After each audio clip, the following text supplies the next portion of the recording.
send them prayers up, and then the blessings come down. Yeah. Let's get it. I pray material things never blind me. I pray all this fake love will never find me.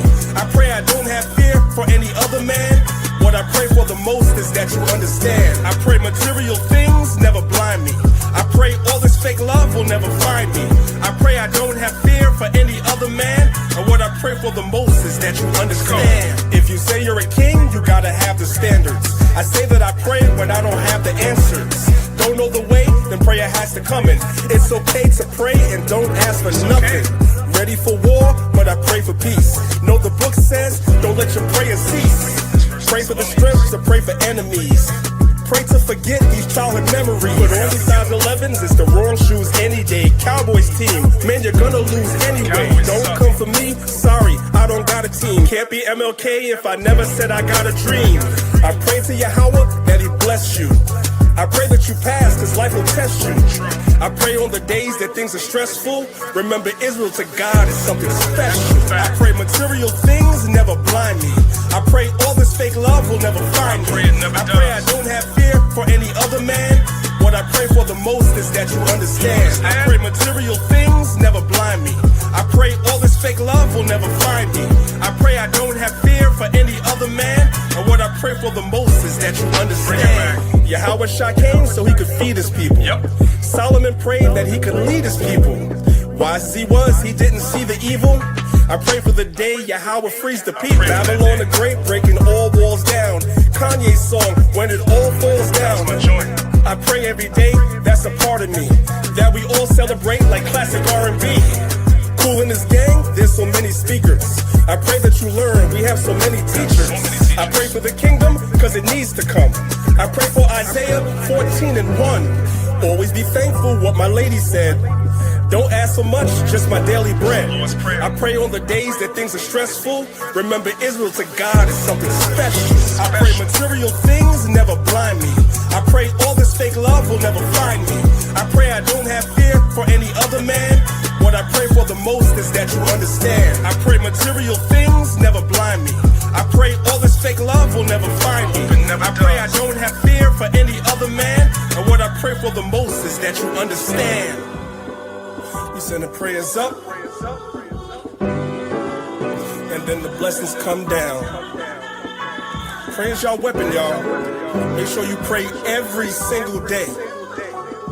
Don't just ask for things, but pray to the Most High to deliver us.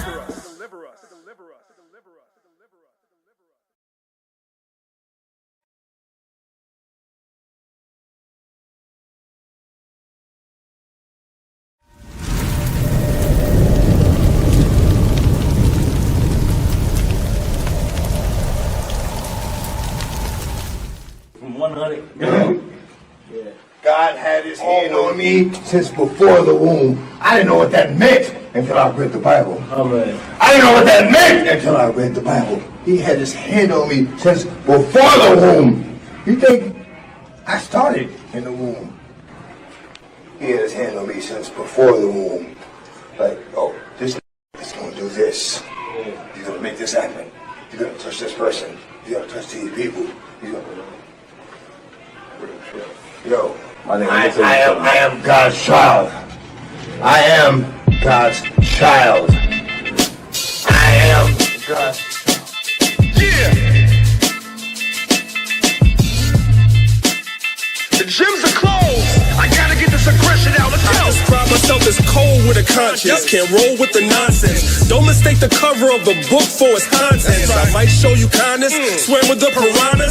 Things that we forget tend to come back and remind us. Like we all have a past we wanna put behind us. Designed to be good, but evil always seems to find us. A man can only change the things he acknowledges. Lust is heat is flame, but skills over politics won't be the same. What really has me stressing out? The gyms are closed, so I can't get this aggression out. Before we get the promises, there must be a fence up. The Bill Gates of hell won't prevail against us. They don't really want, but we speak it to them. They don't really want, but we teach it to them. They don't really want, but we give it to them. We got the whole package, baby. They don't really want, but we speak it to them. They don't really want.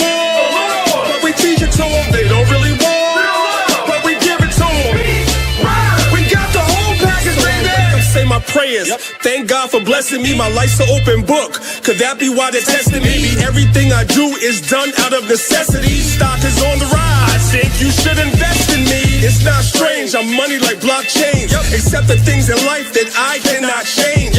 Chant down Babylon, payback is coming. I ain't LeBron James, you thought I came back for nothing? The game is canceled in the blink of an eyelash. Flow is sick, grab your N95 mask. The new normal, it gets even scarier. All black and white, there is no gray area. Plain as day, we got the whole package, baby.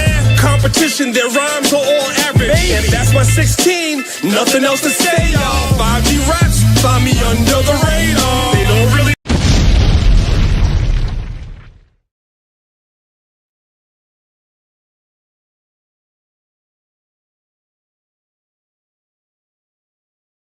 Hayahawa, Hafapalau, the Lord's Prayer. Our Father, which art in heaven, hallowed be thy name. Thy kingdom come, thy will be done, on earth, as it is in heaven. Give us this day our daily bread, and forgive us our debts, as we forgive our debtors. And lead us not into temptation, but deliver us from evil. For thine is the kingdom, the power, and the glory forever. Amen.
Ya Baraka, Ya Baraka, Yahweh, Yahweh, Waya Shamaka, Waya Shamaka, Yahweh, Yahweh, Yahweh, Yahweh, Panyawa Al Yaka, Panyawa Al Yaka, Waya Khanka, Waya Khanka, Yahweh, Yahweh, Yasha Yahweh, Yasha Yahweh, Panyawa Al Yaka, Panyawa Al Yaka, Waya Sham, Waya Sham, Laka Shalom, Laka Shalom, Yahweh Bahasham, Yahweh Bahasham, Yahweh Shah, Yahweh Shah, Barak Rapah, Barak Rapah, Yahweh, Yahweh, Yahweh Bahasham, Yahweh Bahasham, Yahweh Shah, Yahweh Shah, Barak Rapah, Barak Rapah, Yasha Allah, Yasha Allah.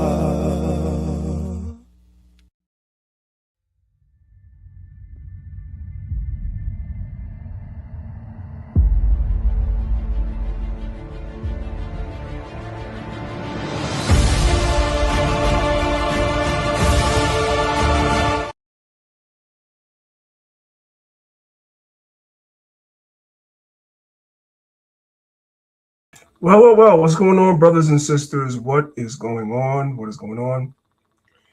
Good morning to you all, wherever you are. We give all praise, honor, and glory to the Most High God, the supreme intellect of the universe. And we do so in the name of his only begotten Son, Hamashiach Yahweh Shai, who the world calls Jesus Christ. It's your brother, Priest Daniel, representing Lines of Israel, Maccabees TV. Elder Zahab is not with me currently. He may pop in a little bit later. I'm not sure. But we're going to go ahead and we're going to continue further with the class until he does show up, if he decides to show up today. So first and foremost, as always, I want to give a shout out to everybody that's watching us on whatever platform you're watching us from. whether it be our YouTube pages, which is Maccabees TV, Lions of Israel class, along with Lions of Israel congregation. Make sure wherever you're watching us that you guys hit the like button. That triggers the algorithm, and also drop a comment in the comment section. I definitely want your feedback on today's class, guys. I definitely want your feedback on today's class, which I'll get to in a moment. So make sure you guys subscribe and drop a comment. Also, for everybody that's on Clubhouse, as usual, I provided the link to the class on YouTube at the upper right-hand corner of the Clubhouse room. You guys will see the link there. You guys can come over. I usually give you guys a rating as to how important it is to be watching the lesson as opposed to just listening. Today is one of those lessons on a scale of 1 to 10. I'm going to say today's lesson is at 10,000, and I'm not being hyperbolic. Today's lesson is very highly visual. I'm not being hyperbolic. And I definitely want you guys, if possible, to come over to YouTube, check the lesson out, and participate in the comment section, because today's class is going to be touching a lot of very sensitive topics. If you are somebody that's sensitive, this may not be the class for you, because there may be something within today's lesson that might offend you. Now, I'm not trying to offend you or offend anybody else, but there are some conversations that we have to talk about. The state of our community as a whole, I'm talking about Blacks, Hispanics, Native Americans, the Israelites that we identify as, the state of our community is deplorable. So we have to have that conversation. And as I put the lesson together, some of the slides even mess with me. I'm like, dang, some things are hard to hear about yourself, When you're standing in front of someone and someone is really telling you about yourself, even if what they're saying is true, we all know we feel that sometimes. Sometimes it's hard to hear. Sometimes you'll ask yourself, am I really that bad? Hey, brothers and sisters, we are really that bad as a people. And I'm talking about Israel in the world are that bad, and Israelites in the truth are that bad. We're that bad. So we have to have that conversation. So today's class might trigger some people. That's all right. You'll be all right. You'll get over it. You can face the Most High and ask the Most High to give you a spirit to be able to, get over it. Because I'm not pulling any punches today. We're going to talk about a lot of stuff. And like I said, it might offend some people. That's okay. I'm not concerned about that. The Bible says you must forgive me 7 times 70. So it is what it is. I see that the Elder Zahab just popped in. So before we go any further, I'll open the floor and he can have a couple of opening words. Hey, shalom, priest. Shalom to the family. Kala Allah Yahweh Ba'Shem Mashak Yahushai Shah Shabbat. Slack you on the tardiness. I will not hold the spirit. Keep it going, priest. Keep it going.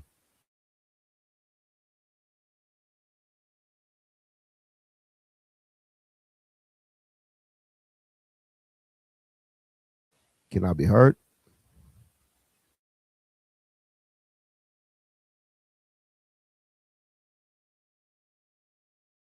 Salak is up. I heard everything you said. I put myself on mute for a second. My bad. So, guys, just build me 1 second. I'm just need to set something up here real quick, and we're going to get started expeditiously. Go ahead. I do want to say, priest, the title kind of threw me off, though.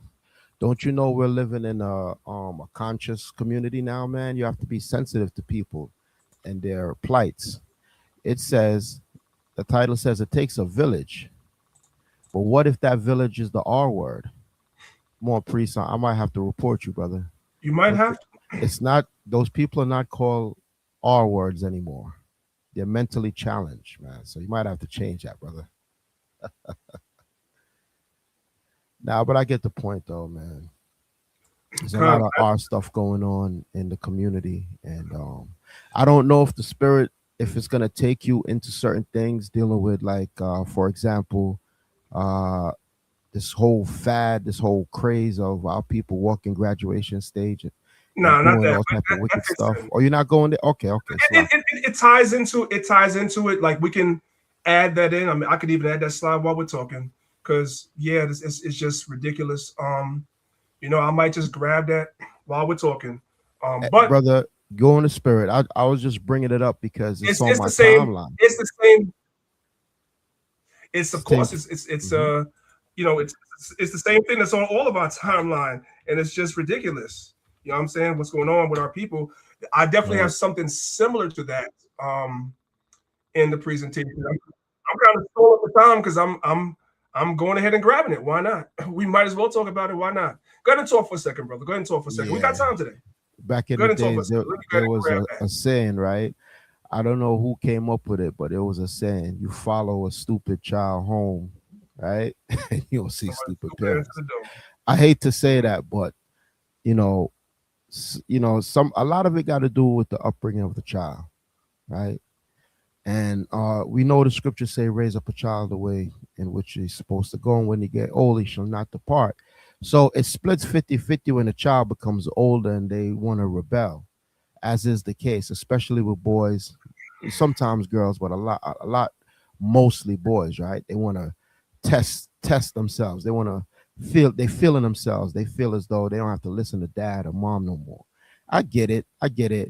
But from a child, if we were to instill certain things in them, even though they go through their rebellious streak or phase, you know what I mean? There's still some type of common sense, some type of decency, even though it might be buried deep down, it's still there, you know?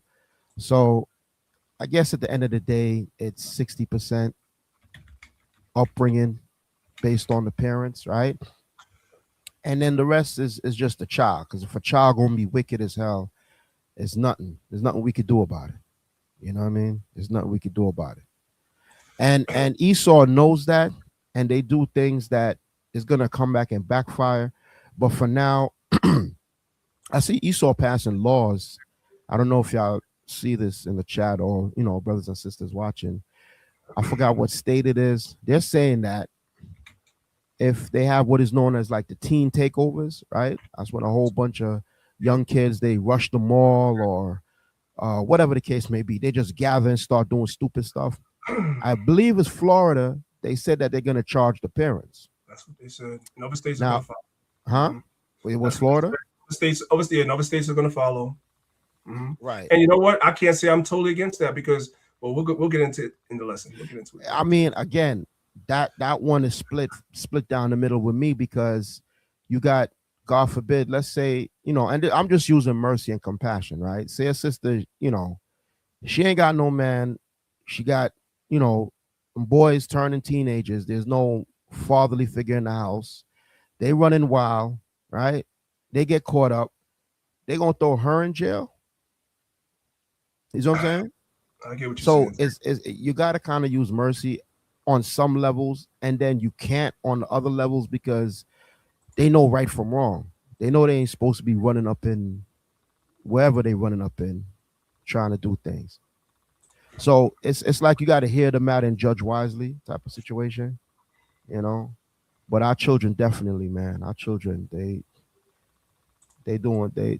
need some type of judgment. They need some counseling. They need that good old fashioned belt to ass too. Right? Okay. Anyway, Priest, go ahead, man. Let me not deter and take over. All right.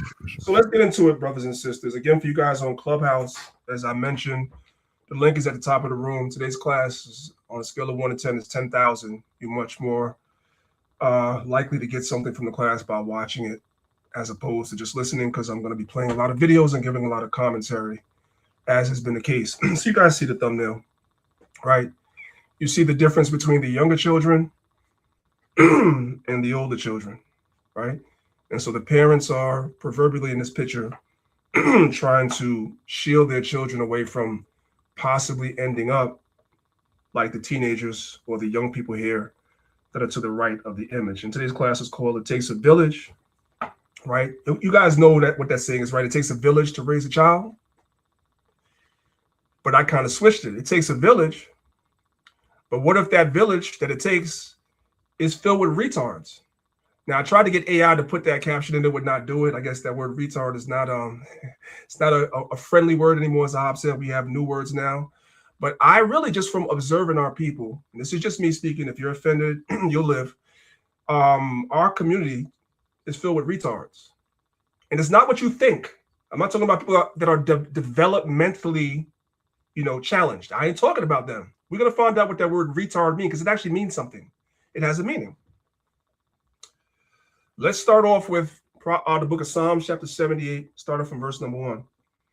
It says, "Give ear, O my people, to my law, and incline your ears to the words of my mouth." So that's what we try to encourage our people to do. That is what our people were supposed to do. That is the path that the Most High laid out for us before he brought us into the promised land. And spoiler alert, we didn't do any of that. And we still as a people are not doing that today. Verse 2, it says, "I will open my mouth in a parable, and I will utter dark sayings of old." These parables and dark sayings are scriptures, prophecies. We warn our people about things that are to come. We warn our people about things that are present, that are being done to them, and they don't want to hear anything. Verse 3, "Which we have heard and known, and our fathers have told us," because this information was passed down from our forefathers unto us today. Verse number 3, "We will not hide them from their children." So it's our job now, this current generation, to teach it to our children and our grandchildren, showing to the generation to come the praises of the Lord and the strength and wonderful works that he have done. All the things that the Most High did for the children of Israel, from destroying one nation for us, which is Egypt, to raising up judges all throughout the book of Judges. Every time that we went off, the Most High would send a judge to deliver us from our enemies, and so forth and so on. We all know the history, right? Verse number 5, "For he established a testimony in Jacob and appointed a law in Israel, which he commanded our fathers that they should make them known to their children." So what's supposed to happen from generation to generation? These commandments and these laws are supposed to be taught to our children. And we all know that that's not the case. The vast majority of us grew up in Christianity, in the church, and the churches teach that God's laws are done away with. So there are no constraints, right? Verse 6, "That the generation to come might know them, even the children which should be born, who should arise and declare them to their children." So it's supposed to be something that's passed down from one generation to the next. But God's laws are not passed down from one generation to the next. So instead, what gets passed down instead? The curses for not keeping God's laws. That's what gets passed down from generation to generation, right? You have generations of black men right now in cities like Los Angeles, specifically, cities like Chicago, specifically, those two mainly, where you have generations of black men. I'm talking about the great-grandfather, the grandfather, the father, the son, and the grandchild. All of them were in a gang. That's what's being passed down. All these dudes was 5-6 generations deep, being the Crips or Bloods. That's what's being passed down, not God's laws. Verse 7, "That they might set their hope in God and not forget the works of God, but keep his commandments." Our people have forgotten the works of God. They don't believe in God anymore. They've made materialism and gain their God. They suppose gain to be godliness. They've made clout, likes, and follows on social media. That's their God, not the God of the Bible. And this is true, brothers and sisters, in the world. And as we are witnessing right now in front of us, it's also true in the Israelite community as well. We're watching it unfold in front of us right now. Verse 8, "And might not be as their fathers, a stubborn and rebellious generation, a generation that set not their heart aright, and whose spirit was not steadfast on God." But we, this generation, I'm going to include us, we're just like our fathers. Except this generation is worse, because this generation doesn't even know who they are. And then there's another subset of this generation that knows who they are and still act like niggas anyway. You're an Israelite, but you're a damn whoremonger and all that. You're Israelite and you're stealing from the people. You're Israelite and you're grifting. You're Israelite and you're scamming. The scammer, we're going to go over this in the video today. The scammers are like one of the most popular guys that women like today. They like something about a scammer that gets women excited. I don't know what it is. So maybe a sister could tell me one day. I don't know what it is. And now we're watching unfold in front of our eyes today, scammers in our community that's scamming the people and getting all the women and having all the children. Have we really repented? Are we any different than the world? We're not. This village of ours, talking about our people in the world and in the Israelite community, is retarded. Just like I said. We're not pulling any punches today.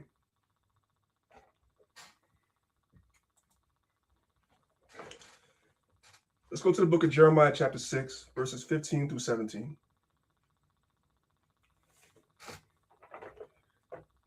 It says, were they ashamed when they had committed abomination? The answer is no.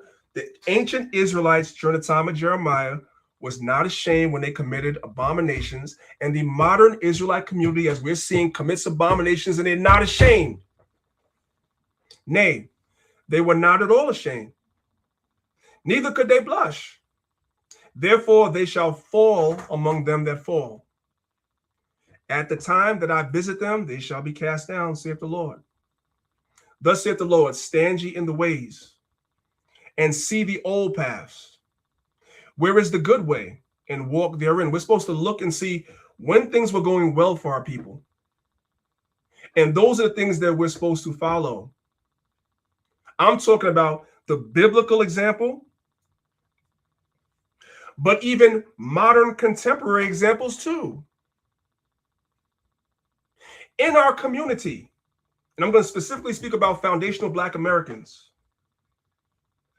the strongest you ever were was when we had a nuclear family, husband in the house, wife in the house, children in the house, all under the same roof, all pulling in the same direction. That's when we had Black Wall Street. That's when we had Rosewood, Florida. That's when we had Seneca Village in New York City, and many of the other cities. We had Philadelphia, so forth and so on. We had all these places where we were thriving because we were forced, because the odds was against us.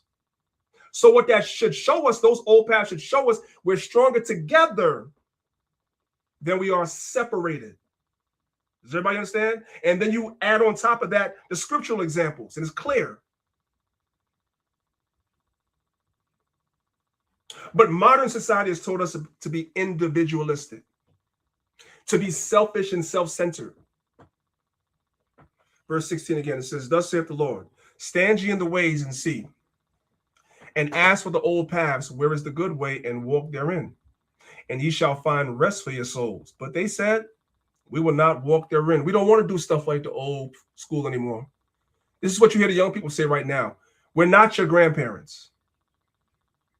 Right? They're bold. I told y'all before, my son looked at me and said, we two different people when I was trying to give him correction. He's lucky I didn't knock his head off. I don't even know what that means. We're two different people, which is why you're going through what you're going through because you're stupid. I'm talking about my own son. I can say that. Because you're stupid. You don't want to walk in the old paths. You don't want to do what works, what's tried and true and tested. You want to do it your way. And then when you get jammed up, you want to call my phone, but I don't want to talk to you. And that's how the Most High feels about us. We get ourselves jammed up as a nation, as a people. Then we go praying to the Most High. The Most High don't want to hear it. The Most High said, I will go and return to my place till they acknowledge their offense. Verse 17. Also, I said, watchmen over you. That's the prophets. Saying, hearken to the sound of the trumpet. Right? That's them lifting up their voice like a trumpet, warning you that trouble is coming. The trumpet is a metaphor. The trumpet warns you that there's trouble coming. The watchman stands at the top of the tower, and when he sees the trouble coming, he blows the horn. That's the prophets. But they said, we will not hearken. Now people don't want to listen, and I'm talking about in the world and in the truth. You don't care.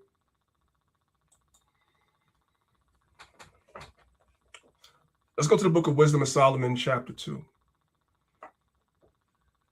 One of the main weapons that our enemies have weaponized against us and used is the spirit of keeping us divided. Wisdom of Solomon, chapter 2, let's pick it up from verse number 12. It says, therefore, this is our enemy speaking, let us lie in wait for the righteous, because he is not for our turn. And when I say our enemies, I'm not just talking about the white man. I'm talking about enemies within our own nation, within our own people. A lot of times, the reason why the so-called white man was able to take down black organizations is because he was able to hire black people to infiltrate these organizations, as we're going to watch. And this Israelite community is infested with infiltrators and grifters. I'm telling y'all that I could see it. That's all I'm going to say. I ain't going to make no accusations with no proof. I can see it, though. And I got my suspicions. This community is rife. It is filled with infiltrators and grifters, people that are here just to make a dollar. Just yesterday, shout out to Elder Zahab. We ain't going to mention no names. Just yesterday, Elder Zahab sent me a link of a man that was, I don't know, 5 or 6 years ago, claiming to be a prominent Israelite with his own camp. And he sent me a link. Old boy is running around with an Egyptian ankh now. Because this was a grift. You were never serious. Therefore, let us lie in wait for the righteous, because he is not for our turn. He is clean contrary to our doings. He upbraideth us with our offending the law. Like when you see an Israelite doing something wicked and you rebuke it, they get upset. They don't like that. And objective to our infamy, the transgressions of our education. Verse 13, he professeth to have the knowledge of God, and he called himself the child of God. He was made to reprove our thoughts. He is grievous unto us, even to behold. A lot of times people hate brothers and sisters that are righteous. Just even looking at you turns their spirit. They don't like that. And that's the demons inside of them. That's the evil inside of them. That's the leaven inside of them. For his life is not like our other men's. His ways are of another fashion. We are esteemed of him as counterfeits, right? Because there's a lot of people in this community, specifically the Israelite community, that are counterfeits. And guess what? A lot of y'all flock to them. A lot of them get a lot of money, hundreds of thousands of dollars, maybe even millions of dollars, because y'all is retarded and you can't see. Everybody claims you from the street. And I sit back and watch people in this community grifting y'all, and y'all just going along with it. You can't be from the street. You'd recognize that shit. Sorry, but it's the truth. This may not be the class for children. You should be able to recognize that if you're from a street like you say. You should be able to see the counterfeits from the real. If you're from the streets like you say.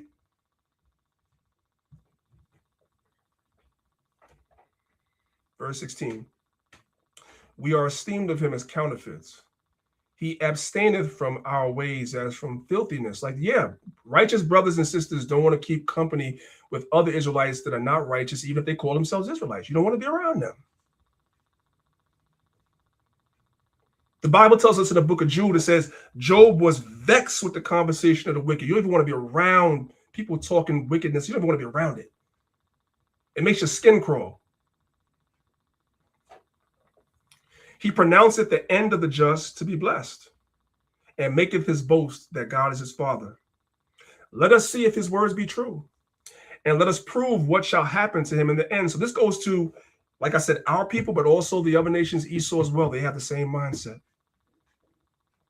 Verse 18, for if the just man be the son of God, he will help him and deliver him from the hand of his enemies. Let us examine him with despitefulness and torture. That's what the FBI did to the Black Panthers, to the UNIA before them, right? That's what they did.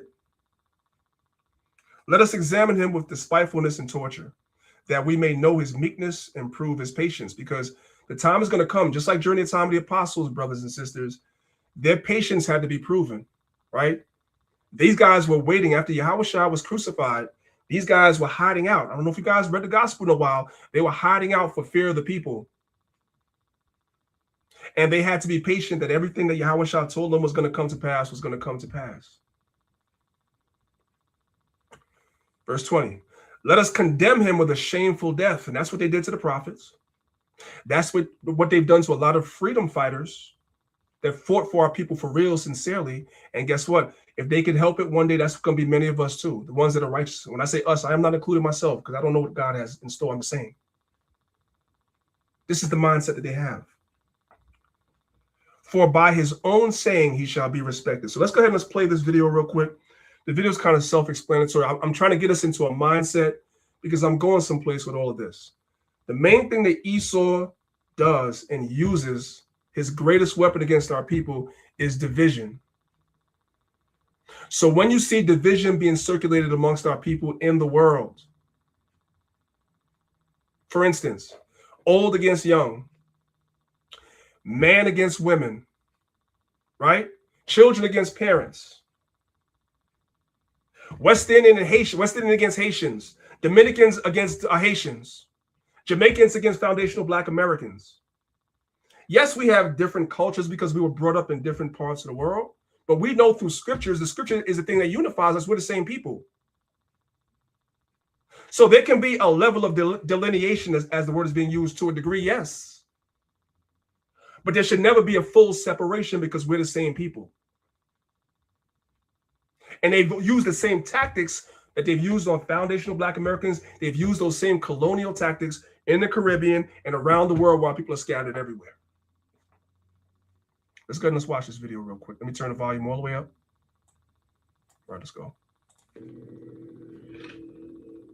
The FBI's goal was to disrupt that movement, particularly the invaders, to disintegrate them the same way that they disintegrated the Communist Party here. Hoover was determined in the 1960s to prevent the rise of what he called a Black Messiah. Hoover had informants in every organization of the civil rights movement because any organization that in Hoover's eyes represented Black power had to be crushed. Hoover was definitely trying to kill off Black power. They were trying to get every Black power advocate off the street they could. It bothers me that the U.S. government didn't appreciate that what we were doing was good for the country. And Hoover could not distinguish between Black people. He didn't see any difference between a thug on a street corner, the Black Panthers, Malcolm X, Martin Luther King. They were all niggas. And you guys, if you're paying attention to what's going on in the world today, that spirit is resurrected on the earth. It's always been here. It's never gone anywhere. But now in this particular climate, they're fanning the flames. You're seeing this stuff being pushed out by the algorithm. You're seeing it a lot more on social media, where white people are becoming a lot more bold at calling Black people niggers to your face, right? Everybody's heard the story about this guy called Chud the Builder that's in Tennessee, right? Who used to walk up to random Black people minding their business, would put a camera in their face and call them niggers and call them chimps and all that stuff like that. And then if you respond, as you guys see, he did it. He used to threaten people that he would shoot them. And then finally he did it, right? White people have raised up through GoFundMe millions of dollars to get him out. Millions of dollars. Now, this is not what today's class is about, but I want you guys to go and look at who the people that donated to him are. Those are people that own corporations. There's big money behind him. That spirit is still on the earth. And then the white man plays another trick on our people. He hires guys like Officer Tatum, Anton Daniels, and that sort of ilk, Black people, and pays them money and sponsors their shows. And these Black people get online and say that they have no problem with what Chud the Builder did. Myron Gaines, let's add him in there as well. This is what they do. And now it looks like we're divided against each other. Here you have these reasonable Black people that say there's nothing wrong. It's a First Amendment right for a white man to come and put a camera on your face and call you a nigger and a chimp. That's their First Amendment right, and you shouldn't be upset about it. And it's a Black face telling you that. These tactics are still alive and well. And that's one form of division that they have with us. There are more, as we're going to get to. Okay, guys. It's time for me to put my tinfoil hat on. If you wear tinfoil hats too, grab yours and put it on. Because we're about to talk about something, and I'm going somewhere with all of this. This is an ex-CIA agent. His name is John Kiriakou. right? He has a lot of videos on TikTok and YouTube. You guys can look into him if you so choose. And I chose him being a former CIA agent because he's going to break down to you, brothers and sisters, what MK Ultra is. MK Ultra is a real CIA initiative that was created in the 1950s, but we are so far removed from that people think it's fiction. They call you a conspiracy theorist, but through the Freedom of Information Act, there are documents that have been released by the CIA that says, no, they were really doing this stuff. They were really practicing mind control all the way back in the 1950s. They were practicing mind control that they wanted to eventually use on the people, which is what's being used right now as we speak. And it is the greatest weapon that they ever created. Let's turn the volume all the way up and let's listen to them. The Chinese told us in like 1951 that the Russians were using LSD to try to engineer it to be used as a mind control drug. That wasn't true. That was disinformation. The truth was the Russians had no LSD program. The Chinese did. So they tried to throw us off the scent by blaming the Russians. We panicked. And by 1952, we started this program called MK Ultra, which began by using LSD experimentally. What the CIA did was they started by dosing their own employees. Did y'all catch that? That shows you how diabolical Esau is. I want you guys to really think about this. The first people they experimented on was people that worked in that building. Their own were expendable. So what about you and me? The first people they experimented on was their own agents. It's crazy. Without telling them. With the hope that... Yeah, we'll just see what happens. See what they say. See how it feels. You know, see if we can control them. See if we can plant memories that didn't actually happen. Several committed suicide.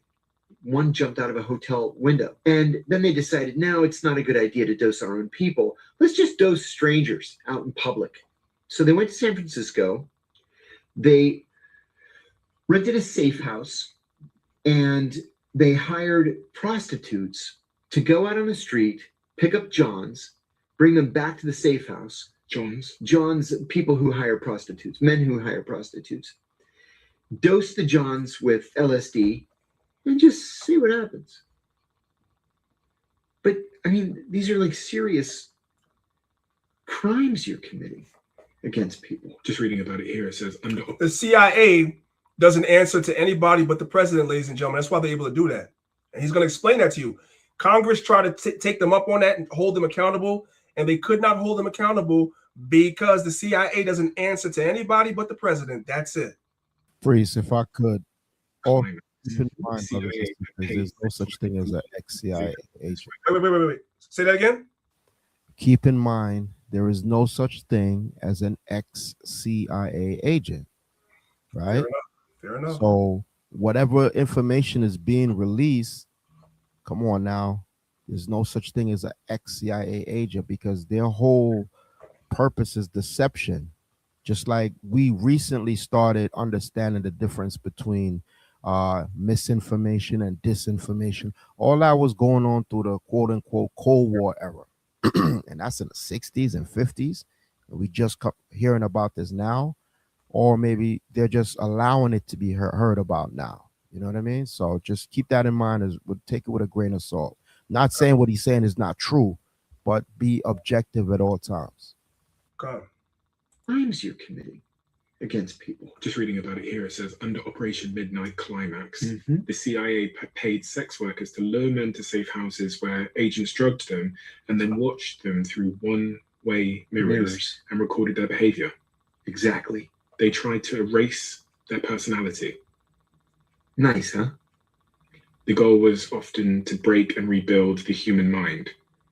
In 1973, the CIA director ordered mass destruction of the MK Ultra files. What we know comes from accidentally surviving documents, meaning this is a sanitized version. That day, he testified before the church committee. The church committee specifically told him, do not destroy any documents. He went back that afternoon to the CIA and said, destroy everything. Why? Because it was damning. About 15% of the documents were overlooked and survived. We'll never know exactly what happened under MK Ultra. All right, let's move on. China. I kind of want to bring it up to speed, up to date. So the U.S. government has been experimenting with mind control for a long time, right? So as we progress with technology, companies like Apple and different users that use the Androids like Samsung, etc., they're introducing a lot of what's called wearable technology, right? You have the Meta glasses through a Ray-Ban. You have the other glasses now. You have the Oculus. You have these watches, and these watches, as you guys can look at the watch, it monitors your heart rate. It's monitoring you. The keyword is monitor. It monitors your heart rate, so forth and so on, right? So they kind of ease us into these things. These things are good. You want to know how many steps you took today. So you go and check it, consult your watch. Your watch has been counting how many steps you took today. You want to know what your heart rate is. Well, the watch has been monitoring your heart rate the whole time. It's monitoring you, right? But in a good way. So it would seem, right? Because these are things you want to know. I mentioned nothing about these AirPods though, right? Well, I want to introduce you guys to U.S. patent number 202-302-25659A1. As you guys can see, this is from patents, google.com. That's the hyperlink. And I want to read the abstract. As a matter of fact, you know what? I'll do you one better. Let's go look at it. Let's go look at it. So here it is. It's a lot bigger. You guys can see it. This is a patent that Apple submitted for AirPods that'll be coming out in the future. So the abstract gives you a brief idea of what these AirPods do. It says a wearable electronic device, including a housing and electrode carrier attached to the housing and having a non-planar surface. The wearable electronic device includes a set of electrodes, including electrodes positioned at different locations on the non-planar surface. The wearable electronic device includes a sensor circuit and a switching circuit. The switching circuit is operable to electrically connect a number of different subsets of one or more electrodes in the set of electrodes to the sensor circuit. Now, that's a lot of scientific jargon. People are like, oh, I don't know what all that stuff means, but I want to show you guys something. Let's come down here. Let's just deal with this right here. This is the point that I wanted to show you guys. These newer AirPods that they're creating are being created because they want to track your brain activity. That's what they're being created for. So the same way the watch is monitoring your heart rates and this, that, and the third, they're creating these AirPods to be able to monitor your brain activity, right? So now your devices are all connected to each other and you're logged into all your different accounts. So when you're watching certain videos on YouTube or TikTok and your brain waves are fluctuating based on what you're watching, these AirPods are tracking that. What do you when you are introduced to certain stimulus, your brain waves have different reactions to it. These AirPods are tracking that and logging that. Apple is going to have logs to that. And you're going to get more of that on your timeline.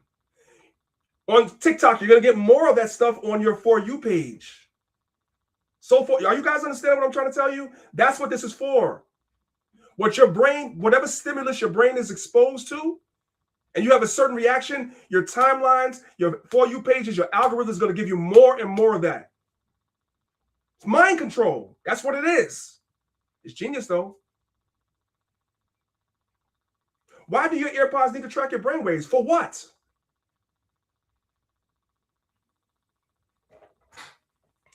Let's come back to the PowerPoint. Now, I'm no expert in science, so I found a video where a young lady articulates it a lot better than I just did. So I'm going to allow her to break it down. Yes, MK Ultra never really ended, and it's instead been upgraded into your AirPods. This is an official patent submitted by Apple to include EEG signal tracking within their new AirPod structure. EEG is how your brainwaves are monitored. So say you're in a heightened state of awareness, or maybe you're in a really bad mood. That means that Apple AirPods would be able to sense this and would potentially even be able to influence it, because who's to say they can't also give information as well as receive it. For those of you that don't know what MK Ultra is, this was actually an experiment done in the 50s and 60s by the CIA in America, and they were basically looking at how they can control people's minds via subconscious reprogramming. You can get into your subconscious mind via a variety of things, music and audio being one of them. A huge part of the MK Ultra program is into acoustic neuromodulation, which is essentially how certain frequencies in repetitive sounds can get somebody into a highly impressionable state where their subconscious mind is easily hacked. Once a person is in this brainwave state, anything can be implanted. Thoughts, fears, compliance. Let your mind wander with that one. The difference with that program is it requires heavy machinery and isolated rooms, whereas we willingly put in electrodes into our ear just because they play our favorite song. What do you think about this? Is it history repeating itself in another form, or is it just me overthinking? So that's the idea, brothers and sisters, to be able to track your brain waves and how your brain reacts to certain stimulus and then give you more of that. More and more of that, right? These pods monitor you while you're consuming social media, because MK Ultra never really ended. It's just more advanced than ever. It's more advanced than it ever was. Just like COINTELPRO never really ended. It's more advanced than it ever was. Sometimes you're looking at it and don't recognize what you're looking at. MK Ultra never ended. It just got smarter. In the 1950s, the government used drugs and torture to hijack minds. MK Ultra used to wire your brain with trauma. Now AI wires it with dopamine. Stop. We gotta go back and watch this. MK Ultra used to wire your mind with trauma. You know now where we're getting all our trauma from? We're getting it from social media. We're getting it from our For You page on TikTok. We're getting it from YouTube. Way more advanced than MK Ultra ever was. MK Ultra never ended. It just got smarter. In the 1950s, the government used drugs and torture to hijack minds. MK Ultra used to wire your brain with trauma. Now AI wires it with dopamine. Your For You page isn't random. It's precision engineered emotional control. They don't need to control your body. You guys get it? Your For You page, meaning what you're consuming on social media, on TikTok, is engineered that way to control you, to control your thoughts and your emotions and how you see the world. When they already have your mind. Today, they don't need chemicals. They have algorithms. Every scroll, every click, every pause feeds a system that knows what breaks you. It doesn't just predict your behavior. It shapes it. It doesn't just predict your behavior. It shapes your behavior. And this is why the village is retarded, because what we're doing is being shaped by algorithms and social media. And we've allowed it to be so. I'm saying we, as in Jake in the world, and some of us in the truth as well. So here's a fella that did a study. He's a scientist. He did a study years ago. And he studied the effects of certain genres of music on your brain, your mind. And we already went over this before with the social engineering through music. So this is kind of just a repeat of that. Listen. And the music you listen to. I actually did a study on rap, country, rock, and classical music and heavy metal. We did a memory task with high school students, and heavy metal was the worst. So heavy metal music, which, by the way, a lot of your alt-right, neo-Nazi, Ku Klux Klan, racist white people, they love heavy metal. And it's the worst for your brain. This is a white man saying this. It's the worst. Even worse than rap music. With all the bad messages of rap music, heavy metal is worse. Classical was the best. The second best was country, which shocked us. Where did rap fall in the right behind heavy metal. Oh wow, because that's like one of the biggest forms of music today is rap and hip hop. So. And music so influences how we feel, and so you want to be careful with the inputs because you might. So that's very important. You want to be careful with what you're inputting into your mind because it does affect your mind and your brain. They have studied this, they have perfected this, and they're using this, and that's why it's way better than MK Ultra ever was. Way better, way more effective. That's why if you look at our people, we're worse than we've ever been. And then this is Micah chapter 7, verse 1. It says, "Woe is me, for I am as when they have gathered the summer fruits." And I went over this before. Summer fruits is us, people. It's an agrarian metaphor, an agrarian parable. "As the grape gleanings of the vintage, there is no cluster to eat. My soul desireth the first ripe fruit. The good man is perished out of the earth, and there is none upright among men. They all lie in wait for blood, and they hunt every man his brother with a net, that they may do evil with both hands earnestly. The prince asketh, and the judge asketh for a reward," meaning they were okay with being bribed. "And the great man, he uttereth his mischievous voice," so they wrap it up. "The best of them," at this time, the best of them, the best of us, is as a briar. "The most upright is sharper than a thorn's edge." That means wasn't nobody righteous. "The day of thy watchman and thy visitation cometh. Now shall be their perplexity." The things that the prophets pronounce were going to come on our people because of this behavior. And if you bring it up to modern times, the things that we pronounce are going to happen to our people too because of their behavior. It's not going to be an excuse that social media and social engineering and MK Ultra advanced through these different tactics that you saw used. It's not going to be an excuse on the day of judgment. You know why? That's why the Lord has the prophets on the corners and the highways and the byways of every place in America. It's very hard to find people that have not heard about the Israelites. Very hard. You make a choice not to listen. So you're going to be held accountable. Doesn't matter what nefarious things Esau was doing. Doesn't matter, you know what I'm saying, what tricks he was using. It doesn't matter.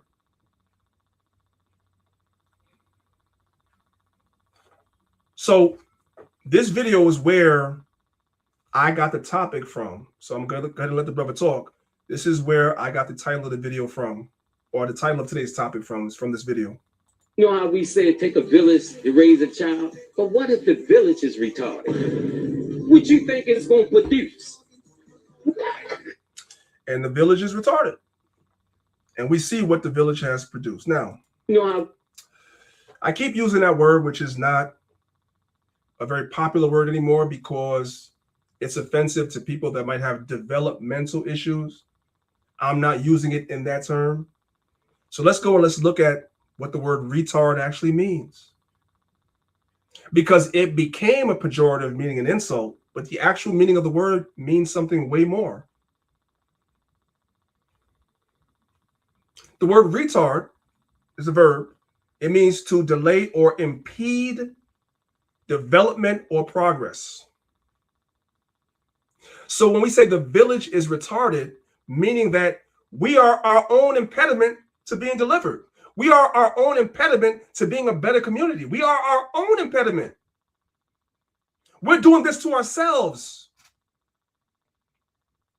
When we complain about the children, it says it takes a village to raise the children. Well, the reason why the children are not coming up the way they're supposed to come up is because the village is retarded. We are the ones that impede their development because we ain't right as the older folks. That's the idea for today's lesson. We got nobody to blame but ourselves. Yes, the white man has sat down in these think tanks over generations and thought out ways to come against us and destroy us, but we didn't have to fall for it. We didn't have to do it. You and I that are hearing this truth right now are proof that our people didn't have to fall for the banana in the tailpipe. They made a choice to fall for the banana in the tailpipe. That was a choice. Salakia. The best way to impede progress of a village, in this case, talking about our people, metaphorically, and I'm talking about in the world, and I'm talking about in the Israelite community. The best way to stop, to halt progress of a people is to destroy the family unit. It is no question that in the world, the family unit is destroyed, right? 70% of the children that's born in our community are born to single parent households. The overall divorce rate is about 50%. Amongst our people, it's like 60 to 70%. It's even higher.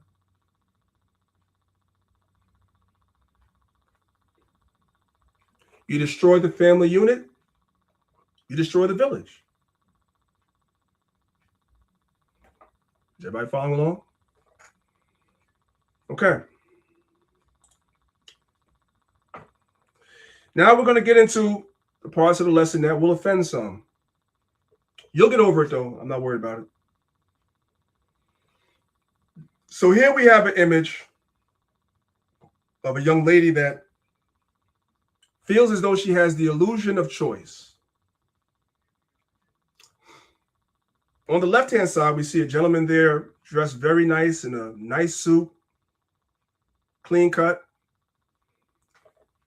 The briefcase says ESQ. That means that he's an attorney. So he's doing well in life. He's very educated, all that stuff, right? You would think that a lot of women in the world would be like, that's a great choice to make. To his left, you have the gentleman in the construction outfit, right? His job is not as glamorous as the attorneys. But depending on what type of construction you do, whether or not you're a part of a union, et cetera, you probably could be pulling in some really great money as well. And last but not least, we have Tyrone. The sister decided she's going to pass up the lawyer because he's boring. He's boring. He's corny. He has a job. He goes to work every day. He doesn't want to club. He's not exciting. He's not from the streets. So she passed him up. The construction guy, I can't be with a construction worker because that's not really like a really glamorous job. But that street dude that got the street cred, he got the clout. Y'all like him. He's exciting. He got swag. Yeah, she picked him. Now, this is not a knock on our sisters, but a lot of women are making this choice. The reason why I went through all the other slides that I went through is because I'm trying to show you social media is influencing our women to make these bad choices. Generations of the past, like Generation X, maybe Generation Y, didn't have social media the way it is today. So it's a different conversation. But today, the way social media is engineered, the way the algorithms are put together, the women are being forced, they're being herded, they're being pushed in the direction of passing up on quality men for niggas like Tyrone. Let's keep it real with you. Priest, why do you say that? Well, let's start here. There's a trend on social media that's trending. I don't know if you guys know about it. Some of y'all may not have social media, so if you don't, you're going to learn about it today. There's a push amongst our women that are saying they cannot date a man that works 9 to 5. Under no circumstances can they date a man that works 9 to 5. And these videos have millions of views because they're put into the algorithm. They're pushed by the algorithm. They have millions of views and they're forced upon our women. You do realize lawyers will be considered under the umbrella of 9 to 5. Do lawyers get money? Of course they do. Doctors will fall under the umbrella of 9 to 5. Do doctors get money? Of course they do. Software engineers will fall under 9 to 5. Do software engineers make a lot of money? Of course they do. Mechanical engineers fall under 9 to 5. Do mechanical engineers get a lot of money? Yes, they do. Architects, computer and information system managers, and others. These are all people that most of them make $200,000 a year or more. But yes, they're under a structure where they have to go into the office and they have to work, and they have to work long hours. So the algorithm is encouraging videos like this that I'm about to play, that even if a man works these jobs that pays very well, he's not good enough. He's not good enough. Listen to the video. I can't date a man that works a 9 to 5 because at 9 a.m. I'm going to look at flights and be like, hey, want to go to Jamaica? And he's going to be like, hey, got to go to work. You can't work from your computer. And he's going to be like, not my reality. Well, if you're a lawyer, you can't work from your computer. If you're a doctor, you can't work from your computer. If you're an architect, you can work from your computer a little bit, but not really. If you're a mechanical engineer, you can't work from your computer. These are hands-on jobs. So now you have to work some type of job where you're not confined to being in an office, and you could get up on a whim and go fly to Jamaica just because she wants to go. And if you can't do that, you're not good enough for her. Doesn't matter what type of job you have, what your credentials are. Doesn't matter. Where you gonna find men like that? Like, for real, the only niggas that's like that, not even athletes, not basketball players, because they have to be, you know what I'm saying, at practice. They have to play games during the season. So even a basketball player can't do that. A football player can't do that. A baseball player can't do that. A hockey player can't do that. A soccer player can't do that. Where you gonna find dudes like that? The only nigga that could do this is a drug dealer or a scammer. That's it. And this is what our women are being herded into. Let's go back. It's crazy.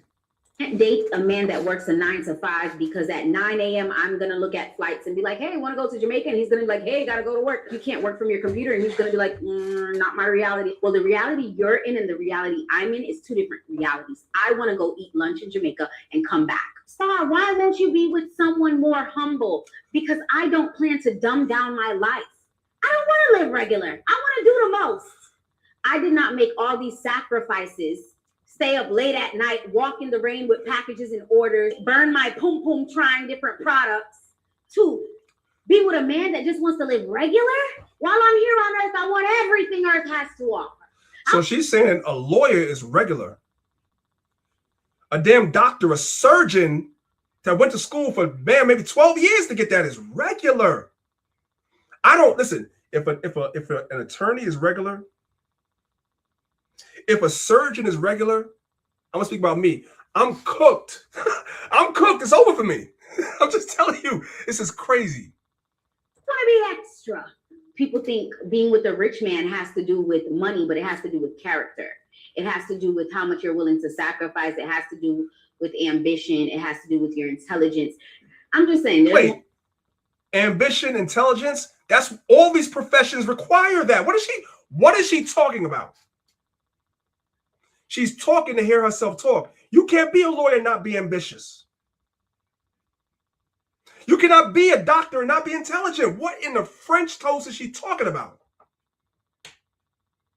But this is what is fed to our people.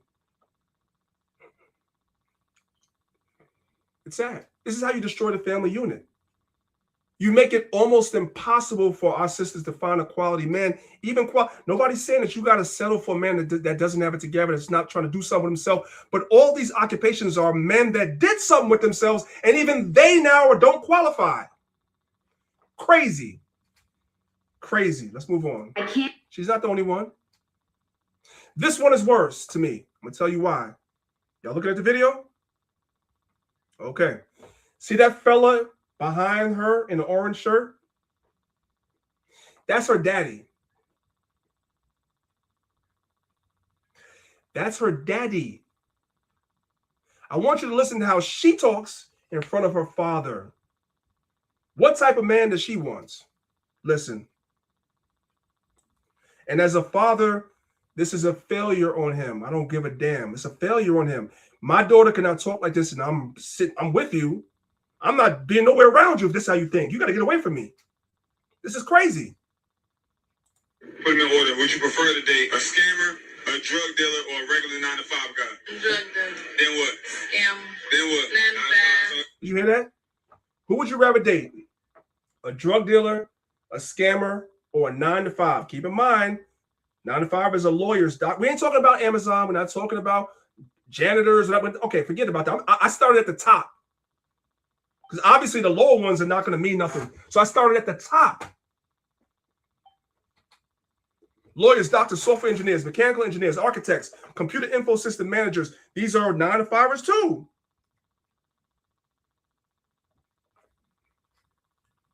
Even they are not good enough. She said that her first choice is a drug dealer. That's a father behind her.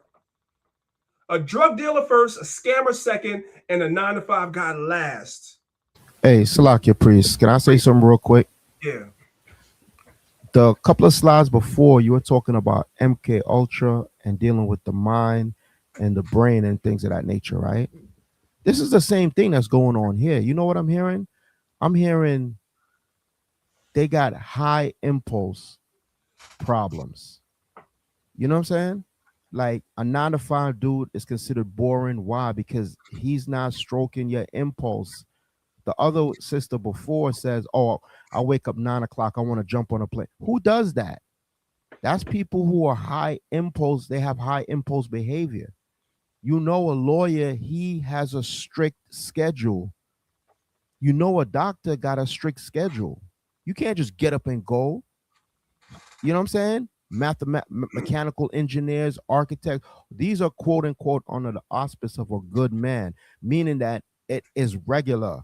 Like you could set your clock to the man's schedule. Right. They don't like that. They like impulse. That's why they always on TikTok, doom scrolling and all. They like to feel alive. That goes back to the book of Genesis, right? What did the Lord say to woman? She shall be, not all, but for majority, they shall be in want of their husband. They shall be subject to their husband. So basically, their feelings is how you make me feel. Oh, I want see the drug dealer and the scammer. He's on the edge. Yo, shorty, check this out. I got a warrant. I got ooh. She feel all super hype. You see what I'm saying? I done did that when I was used to be in the world. Yo, chill. I got a half a brick on me right now. Really? Can I see it? It's all about the impulse, how they feel. Oh, let me see let me see that pew pew. You see what I'm saying? Whereas the doctor and the lawyer, he's boring. You see what I'm saying? So it's high impulses. I hate to say, but a lot of these sisters, they can't control their emotions and they're subject to their impulse. That's why social media is just bringing all of this to the forefront. I just wanted to bring that up. Don't be sorry to say it. We got to say it with our chest because this is what it is. And this is why a lot of sisters are not getting married.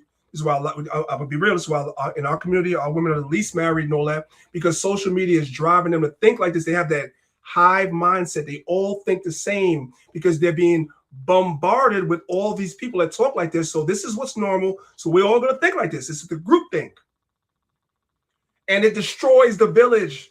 So now it impedes, it impedes our ability to grow, to get better, to heal and repair our community. It impedes that. It retards it because they're being fed stuff like this. And she looks just like them. Like she's relatable to the average woman nowadays in the world. So guess what? She want that. That's what it is. I want that too. But I'm mad that her father's behind her. I'm mad about that. All right, let me just let it play. Put them in order. Would you prefer to date a scammer, a drug dealer, or a regular 9-to-5 guy? Drug dealer. Then what? Scam. Then what? 9-to-5. All right. Scammer. And drug dealer. Then 9-to-5. So why the drug dealer first? Did y'all catch that? Sorry, let's go back. Did y'all catch that? Just want y'all to see the arrow. Boom. Did y'all see that? Failure. The community is retarded. Niggas like this are the reason why the community is retarded. It's crazy. I'm gonna skip this because it's pissing me off. When I put this together, it was pissing me off. So let's go ahead and skip it. Now, in case somebody thinks that was a one-off, it's not. You guys see the caption of the video, right? We're gonna play it in a minute. This is what's being normalized. Now we going on podcasts and we saying, I love scammers. A lawyer's not good enough for you. A doctor's not good enough for you. You want a scammer. I'm talking about this Proverbs 21 verse 6.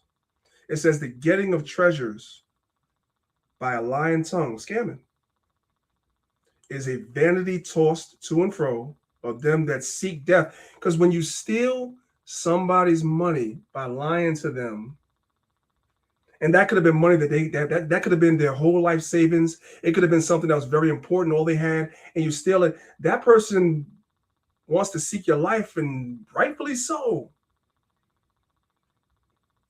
Rightfully so. I've been around scammers before in this conscious community. It's supposed to be for your people in the conscious community. I go to these events that Sonetta was throwing.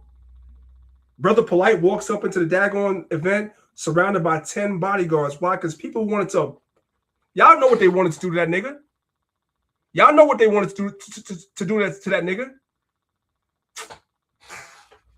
You're paying all this money for security because you're scamming people. And you're afraid somebody's going to catch you by yourself, and you already know what's going to happen. And we make niggas like that the hero. See, Polite didn't fall because he was scamming people. He fell because of the pedophilia thing. But he was supposed to fall. Maybe if he would have fell like he was supposed to for scamming, he would have never had the opportunity to fall for being a pedophile. He'd have been in jail for scamming. He would have never touched that girl. But because we as black people, we love scammers, he was able to continue right up until the pedophilia. You gonna say something, Saab, or no? I thought I heard you. Yeah. Grand rising queen. Let me get your routing number there, my sister. It's funny, but it's not funny because a lot of that happened in that community. They scam people. It's nothing but scamming. The priest is right, man. Under the auspice that they pro-black and this, that, the third. See, with us, we got laws. We got Torah, right? Can't be scamming your brothers and sisters. And if you do scam somebody, your name is going to be brought up. The scriptures talk about a good name. So therefore, we got consequences and repercussions in the Israelite community, right? Whereas in other communities, oh man, you hating, man. How am I hating? The brother said he's going to have the school like 15 years ago. You hating, brother. Send in your donation, brother. You see what I'm saying? No accountability. So that's why it thrives over there. And yeah, priest, you was right. He was supposed to have been put out of business. Now y'all get mad because they found out he's messing with little children. I should have put him out of the community from day one. Like you said, priest, he wouldn't have a chance to progress and end up messing with people's children, man. It's the truth, man. Go on. There's a documentary that just came out about Nature Boy, right? Young Pharaoh's sidekick, Nature Boy. Nature Boy was a scammer. Who's he scamming? Women. He said the black woman is God, right? Y'all fell for that. That's not in the Bible. Y'all fell for that because that sounded good. It tickled your eardrums, and Nature Boy scammed y'all, as well as was running through women like it was Usain Bolt in a marathon, right? Young Pharaoh scammed y'all. He said the black woman is God. Brother Polite scammed y'all. He said the black woman is God, right? Who else? Who am I missing, man? Yado Wakens scammed y'all. He said the black woman is God. Derek Jackson scammed y'all. He said every black man is bad. Scammed y'all, committed adultery on his wife, and now guess what? Derek Jackson got more followers on his YouTube than ever. What about that female psychiatrist chick? Dr. Cheyenne. Bryant, Yeah. Scammed Scammed y'all. Don't even have a damn degree, a real degree. What had happened was my school burned down and degree. Get the hell out of here, man. See, it's all about, I hate to say it, but I'm gonna say it with my chest, is how women feel. Why you think PIMPs were so successful? They know how to get inside your mind, make you feel a certain way. Once you feel a certain way, forget about it. Forget about it, right? I forgot the great. I can't forget him because he's in his presentation. I'm actually using some good stuff he said, but I'll be remiss if I don't mention Umar Johnson. No nigga that scammed y'all. All right. Anyway, why were these men able to scam a lot of our sisters? And this is no shame. This is tough love. I told y'all today's class is going to trigger some. This is tough love. You know why? Because a lot of sisters in the world, and some of y'all in the truth, you like to be scammed. You like to be told what you like to hear. And so therefore, what you get is what you get. Do women ever take accountability for the bad choices of men? I love scammers, and that's my fault. That's why my heart always been broke. I blame it on my youth. It's my I'm like, fault. I was young. Yeah. I was experiencing. I'm still young. So you still like the scammers? They're talking fast, but are y'all picking up what they're putting down? They like scammers. They know it's wrong. So when it goes wrong, they don't take accountability. They say, I'm young. I was young. No, you just like scammers. You don't want the lawyer. You don't want the doctor. You don't want the architect, right? You want the scammer, like Zahab said. So somebody impulsive, just like you. This is what's being pushed on our sisters. Now, if you want the truth, I ain't talking to you. I'm showing you why the village is retarded. When we sit down and we talk about why are people in the conditions that we're in, I'm showing you why. This is mind control being used on our people through social media to engineer a certain outcome, and it's working perfectly. Let's be real. Do women ever take accountability for the bad choices of men? I love scammers, and that's my fault. That's why my heart always been broke. I blame it on my youth. It's my I'm like, I fault. was young. Yeah. I was experiencing. I'm still young. So you still like the scammers? Yeah. Do you guys go in there with that thinking you guys could change him and make him? No. So why the hell you mad when you find out he might be in there? I feel like because I feel like whether it's a man or a woman, they have a way of making you feel like you're the only one. So it's like sometimes you would, just because I'm ain't shit to other women doesn't mean he's not gonna be shit. I could change him. Yeah. Did y'all catch the end part? She said just because a man is not SHI to another woman doesn't mean he's going to do that to you. So in other words, a dude could have a bad reputation of what he did to other women as a scammer. You know of said bad reputation, but you decide I'm different. Anyway, let's move on, man. Let's move on. This is crazy. Let's go to 2 Timothy chapter 3. I'll pick it up from verse number 1. The community is retarded, man. This is who the youth are learning from and watching. And 2 Timothy 3 verse 1, it says, this know also that in the last days perilous times shall come.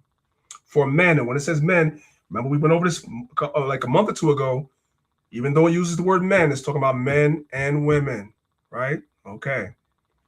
For men shall be lovers of their own selves. Everybody's selfish in the last days. That's what we're witnessing on social media. Everybody's about themselves. Covetous. In other words, you see certain people that have certain things, certain lifestyles, certain possessions on social media, and you feel like you deserve to have that too. Why? Just because. Just because. Boasters. You on social media boasting about everything that you have. Proud. Blasphemers. Disobedient to parents. Unthankful. Unholy. Without natural affection, truce breakers, false accusers, incontinent, fierce, despisers of those that are good, traitors, heady, high-minded, lovers of pleasure more than lovers of God. We know these are the last days, pursuant to verse number 1, because we see this on steroids because of social media. So we know we're in the last days. Having a form of godliness, but denying the power thereof, from such turn away. So if you're righteous, you want to get away from people that carry themselves like this. For of this sort, what sort? Verse 2, verse 3, verse 4. Are they which creep into houses? Derek Jackson, Yada Awakens. What's this guy's name? Ace Metaphor. Creep into houses and lead captive silly women laden with sins, led away with diverse lusts. They know exactly what the women want to hear. Okay, I'm a scammer. I'm going to throw you a couple of dollars here or there, buy you a couple of bags, whatever, and you're going to be hooked in. And I have no good intentions for you. I don't plan on committing to you. You're one of like 10 women I'm dealing with, so forth and so on. But I'm going to deal with you like that for now to get what I want. And when I'm tired of you, I'm going to throw you away. But because social media mainly has conditioned our women to lust and desire after having the Hermes bag, the Chanel bag, and all the most expensive things, to be able to go on expensive vacations to the Maldives and be able to take pictures in expensive restaurants like Papa Do's and all these other things, and Ruth Chris and everything else, because social media has conditioned you that that's normal, which is not normal. And by the way, on a side note, Papa Do's, Ruth Chris, the food is trash. By the way, all you got to do is go to YouTube and watch the food reviews where everybody says the food is mid. But you just want to take a picture and put it on social media to show everybody that that's where you went. So you could be a boaster, like it says in verse number 2. You desire, you lust to be a boast, to boast about it. For of this sort are they which creep into houses and lead captive silly women laden with sins, led away with diverse lusts, ever learning and never able to come to the understanding of the truth. The definition of insanity is to do the same thing over and over and over again and expect different results. You deal with one scammer, he dogs you out.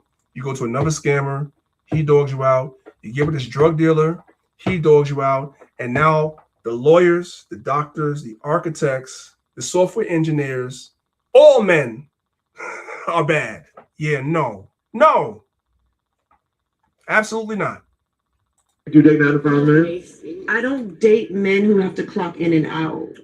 So did y'all catch that? She doesn't date men who have to clock in and out. That's lawyers, doctors. She can't date them. This woman she's too good for them. You date 9 to 5 men? Hold on. I don't Well, who is you? men who have to clock in and out. Interesting. No, I'm in complete support. I have a nephew that's flying here from Amsterdam. He just turned 19 and he's gonna be a 9 to 5 man. I'm fully. So her own nephew is gonna be a 9 to 5 man, and she looks down on him. She says, he's good for him, but I can't do it. That's her nephew.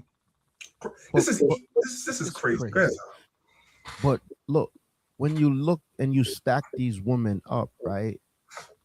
I don't think these doctors and lawyers and engineers will go for these type of women or turning their nose up at them. Like, who is you, sis? For real. Like, let's be realistic. That's why the Most High in his infinite wisdom made women outnumber men. There's so many sisters out there. And you got the nerve to turn your nose up. Hey, man, we in the Black community, we in a bad shape, man. Especially what's going on in the world right now. There's a survey saying that people in the Black community, they couldn't come up with $1,000 if there was an emergency to save their life. Most of the Black community, right? So the lawyers and the doctors and the engineers, they in the top, 10% of the Black community? Yeah. Who are you to turn your nose up at brothers like that? Who are you? You see what I'm saying? And then turn around and talk about there ain't no good men. It's delusional. It's crazy work. Go ahead, priest. And it's social engineering. It's MK Ultra advanced. It's to destroy the family unit, because even a lawyer or a doctor is not good enough to be a husband anymore. And millions of our women are consuming this content, and they're adopting this mindset because they have the hive mindset. It's destroying us. You sisters that are in the truth, y'all are blessed that y'all are not, victim to this mentality. But when you look around, especially if you have social media, I know you see it. We all see it. It's crazy. And what really bothers me, and I'll play the video now, this is a woman of a certain age. This woman has to be at least 35, at least. Like, I can see if you were 20 saying that, but you older, sis, like, what are you talking about? What are you talking about? You do date 9 to 5 men? I don't date men who have to clock in and out. Interesting. No, I'm in complete support. I have a nephew that's flying here from Amsterdam. He just turned 19 and he's gonna be a 9 to 5 man. I'm fully supporting him. And if he brings a woman or a girl, by, then yeah, I'm supporting. I'm doing it. Why wouldn't you talk to somebody that clocking in? I got needs. You clocking it up? No, I don't, baby. I'm a business. She doesn't have needs. She has lusts. She has lusts. That's what it is, right? She wants to be able to boast about how much this guy makes, what he's buying, what he's doing, where they're going. You know what I'm saying? They can go someplace on a whim. He don't have to clock in, so he can just wake up and say, you know what, I want to go to the Maldives tomorrow. Then Thursday, I want to go to Hawaii. And Friday, I want to fly to Cannes, France. And then Saturday, I want to go to Saint-Tropez. You get what I'm saying? Crazy. Owner.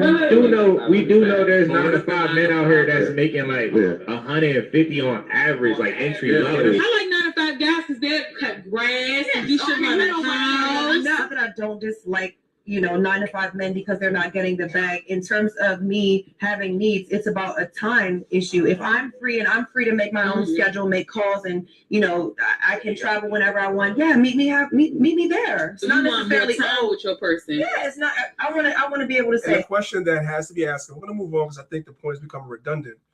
What occupations is it that you could just pick up and just go where you want to go on a whim? Somebody tell me what occupation is high paying that on a whim you could just get up and go where you want to go. Name it. It almost doesn't exist under the legal banner. It doesn't exist. You did. Okay. That became redundant. So let's get to the next trend. So you guys see the picture here, right? The sister said to the brother, "You are tall, handsome. You provide for me. You protect me. You're gentle. You're considerate. And I don't want to be with you anymore."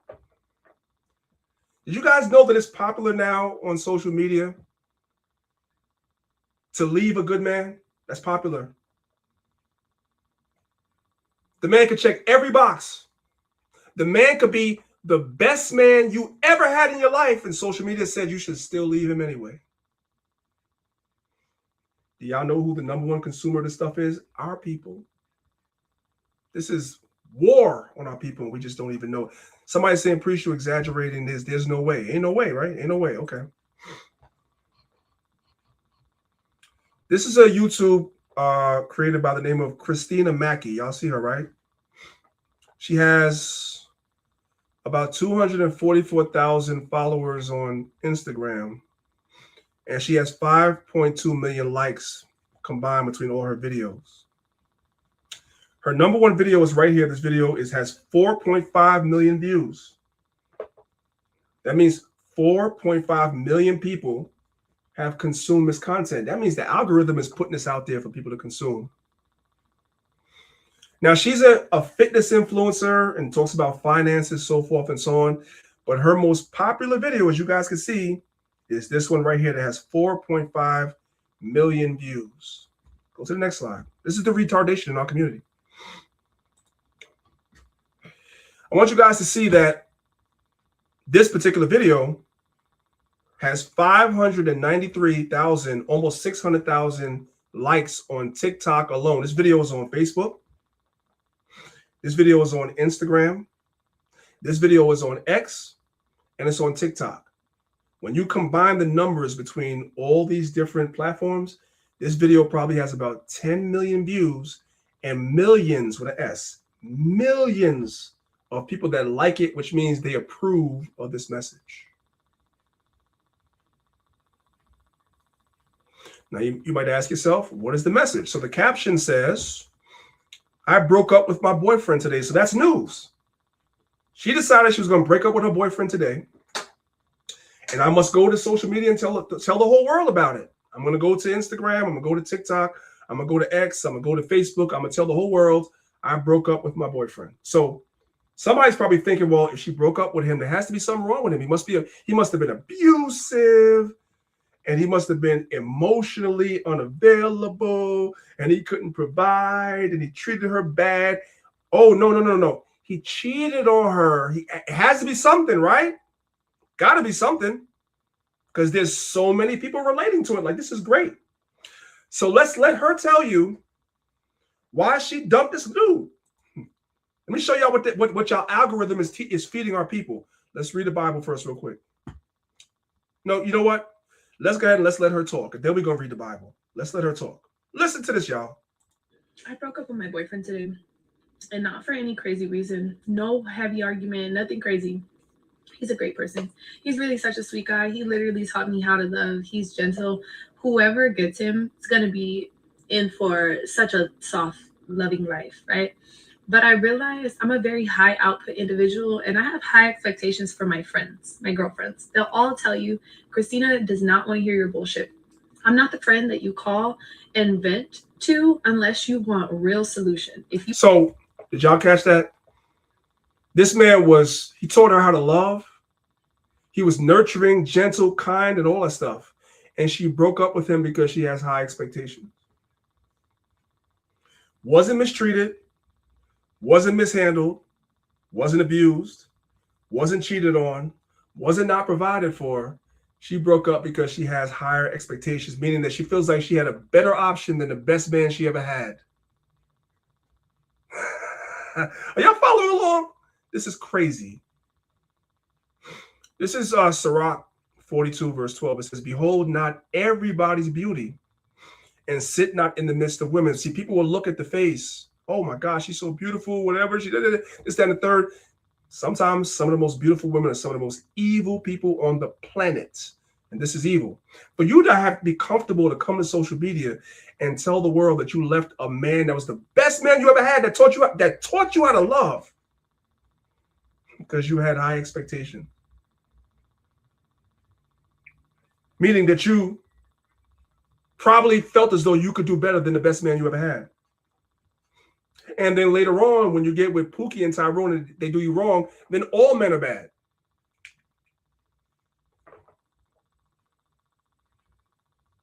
Verse 13, it says, for from garments cometh the moth, and from women wickedness.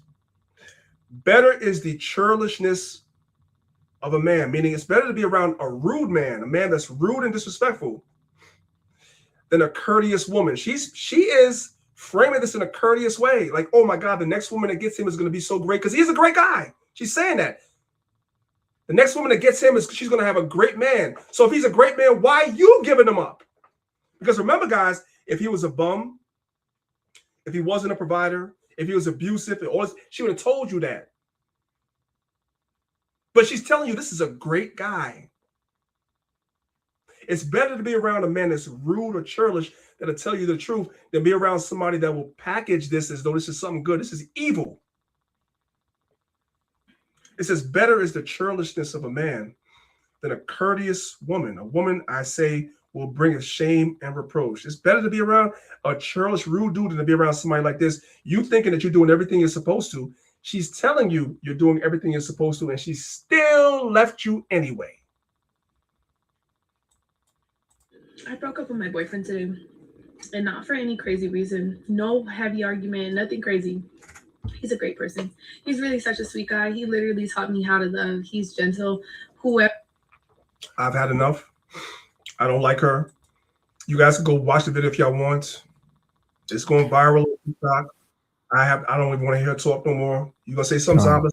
Yeah, this whole social media thing where you could do better, leave your man. It's turning our women into whores, man. It's bad because it's turning our women are giving up their men, not for the for any legitimate reason, but because on a whim, like you said, by following, being covetous, trying to be like influencers like her. But nobody's talking about the downfall of that. Okay, you give up a man and you go get another man, right? And he doesn't meet your expectations. And then you're trading men like Pokemon cards, right? Then your body count is going up and up and up. Because I'm pretty sure a lot of them are they want the impulse, or they want to see what that thing do. They want to see what it's about. So they're not talking to these men just platonically. They sleeping with these brothers, and it's creating a whole generation of, adulterous women. Let me say that.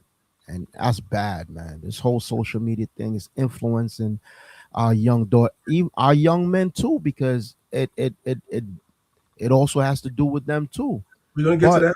Yeah, we're gonna get to that. But the thing about it is that some of the men are waking up and they're like, nah, we ain't doing this no more.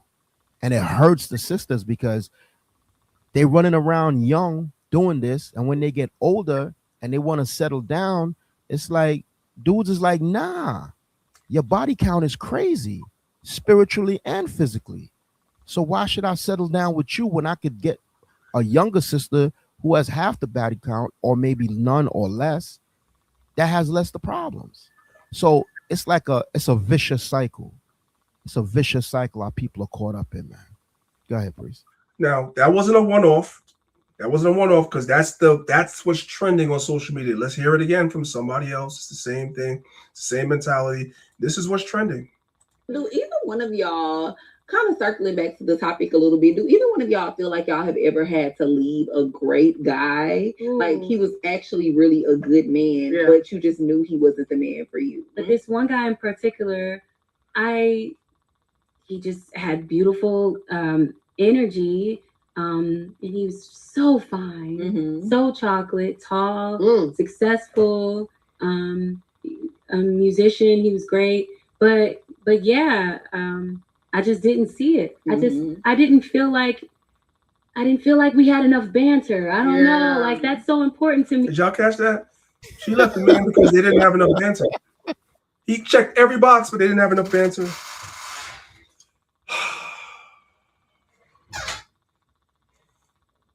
I want to laugh. She wants a nigga to make her laugh. So a man could check every box, but because he doesn't make her laugh, she gets rid of him, as though there's any man on the planet Earth that would check every box. That doesn't exist. The next guy that comes along is going to be might make you laugh, but he may not have the banter. He may not be tall. He may not be chocolate. Whatever you want, he's going to be missing something because human beings are imperfect. But social media is engineering it where we're all looking for perfection. And until we find that, like Zahab said, we're trading people like Pokemon cards and the family unit is destroyed. It don't exist. So we're going to stay at the bottom because of that. This goes a lot deeper than just judging these people on their preferences right now. It's a deeper problem in our community because a lot of our community are thinking like this. It's the problem. Guess who we learned this from? Guess who we learned this from? We learned it from Becky, of course. We learned it from the devil. She was one of the first people I saw on on TikTok, to post a video like this. A lot of the videos that y'all just saw came after her. She was one of the first ones to post a video like this. Esau's having these same problems, y'all. Just know that. Just know that. So I thought I'd talk for just a minute about this divorce that I'm going through. Because I'm sure, just like I found some relatable advice through here, other people might relate to me. So I was married for 10 years. I got married young. I was 21, barely. 21 is not young. You should get married at 21. If you're gonna have sex, you should get married at 21. You should marry before you carry. So guess what? 21 is the perfect age. There's nothing wrong with that. 3 days, 21. Already had a baby. He was 8 weeks old at our wedding. And I remember feeling like my marriage was temporary from the beginning. Like that I wasn't. So she felt the marriage was temporary, but she went through with it anyway. She had a baby by this guy. Married him, but while she's getting married to the guy, she said she felt like as though it was temporary. I want y'all to follow along now. This is where our people learn this from. Gonna make it. And I didn't know what that feeling was. I just thought it was cold feet, but it kind of manifested itself for the next 10 years. And here we are 10 years later going through a divorce. So he didn't listen. He didn't really start this process. I guess it was more so me, because I was always looking for someone else because I didn't know how to be loved or how to accept love from somebody. And so while he was fighting for me, I was pushing him away. So he was fighting for the marriage, and she was pushing him away. Listen, this is a good guy. She's gonna tell you that. But I never truly accepted happiness. I left the good guy. I left the guy that everybody looks at and is like, that's a dad. That's a husband. She said she left the good guy. Everybody would look at that man and say, that's a father. It's a good father. That's a good husband. And she said, nope, not good enough. And our women are following this bullshit. Happiness. I left the good guy. I left the guy that everybody looks at and is like, that's a dad. That's a husband. That's how it's supposed to be. He did the dishes. He cleaned the house. He took the kids to school. He worked all day. He made good money. He supported us. I mean, yeah, we have our problems, but what else? Listen, what else? What else are we supposed to do? I don't get it. I don't get it. I don't get it. The man did everything. He was everything that they said that they want, and it still wasn't good enough.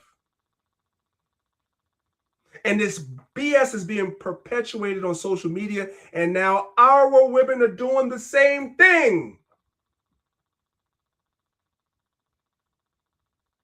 Because that's how the feminist movement started. It started with the white women doing stupid stuff like this, and our women follow right along. The village is retarded. Now it's trendy to leave a good man that does everything. Nothing wrong with that either. How do you win? I don't get it. Let's move on. Here's the thing that I want to talk about. It's all well and good to do stuff like that and whatever people say, but I want y'all to understand the real world we live in outside of social media, outside of the social engineering, outside of MK Ultra. Let's take a look at the real world for a second. This is from a website that a lot of people that work in human resources resort to for articles about stuff dealing with human resources and hiring practices, et cetera, et cetera. This is from a website called hrdrive.com, right? Very popular website amongst people that work in human resources. Do you guys see what the title of the article says? It says, women are overrepresented in AI vulnerable job research shows. This was put out a month ago, 1 month ago. The number one people that are vulnerable to losing your jobs to AI are women. The same women that have a trend that says it's okay to leave a good husband that's providing for you. It's okay to do that and go get a job for yourself if you're a stay-at-home mom and go into a field where you're the most vulnerable to get laid off and you're going to be messed up behind that. But AI is hurting you in that direction because you don't know nothing outside of TikTok. You don't know nothing outside of the mind control. You're not aware of this. You're not aware that while TikTok is steering you in a direction to break your family, AI is going in a direction where you're going to be messed up for leaving that good man in the future. That good man, that man that didn't do nothing to you, took care of you. You're the number one demographic that's in risk of losing your jobs to AI.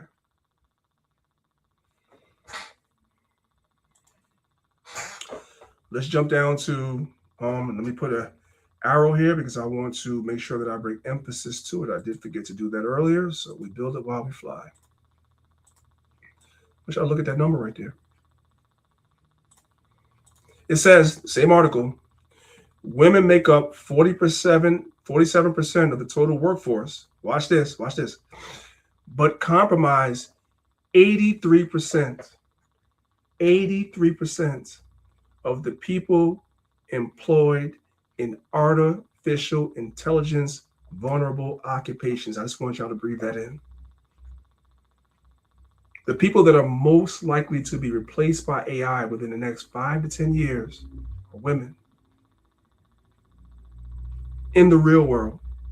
But social media is telling you it's okay to throw your good husband in the garbage because you think you could do better. Somebody help me make it make sense. I know our Israelite sisters are not shamed by this, but I want y'all to see why our sisters in the world are. Why I said the community is retarded, it's impeded. Social media impedes our mindset and our thought process because we're conditioned based on our algorithms to think a certain way and make impulsive decisions that are stupid that are going to affect you later. There's more. Here's yet another website called trainingcolaberry.com. This was last year, September 18th. of 2025. Now we're getting specific to our people. AI's first wave of job loss hits disproportionately hard in the Black community. You guys see that? While we're being fed by the algorithm, this gender war, right? Everybody wants to be selfish and self-centered, and I don't need this and I don't need that. In the real world, AI is coming. I've showed you videos in the past about the World Economic Forum that said AI is coming for everybody's job. Who will be disproportionately affected by it first? Our community. What did y'all expect? Y'all expected it to be white people? No, it's us. Right? Let's go to this particular portion of the article right here. Black workers in customer service, disproportionate representation. Let's come right here. What is that highlighted portion right there? It says Black women. In particular, are heavily represented in customer-facing service occupations. Y'all dominate that field. Given that around 2/3 of customer service workers are females. So a lot of our people that are in these customer service jobs, you know what I'm saying, when you're answering phone calls, you're in a call center, you work for AAA, you work for your credit card company, your local cable company, your local cell phone company, whatever you're in, your AI is coming for your jobs. First, they were shipping a lot of those jobs overseas to the Philippines and places like that, but now AI is taking those jobs. And there are no jobs that are being created to replace those jobs. So within the next 5 to 10 years, you're going to see a very, very high rate of our women that are going to be almost unemployable in an AI age. They don't have any degrees. They didn't go to school for nothing. And AI is doing a lot of the jobs that they've been normalized to use. And a lot of our systems are going to be messed up. I told y'all today's class is serious. I'm not just going to have a real conversation. And while this is happening, on the flip side, you're being herded in that direction to break your family through social media because it's trendy.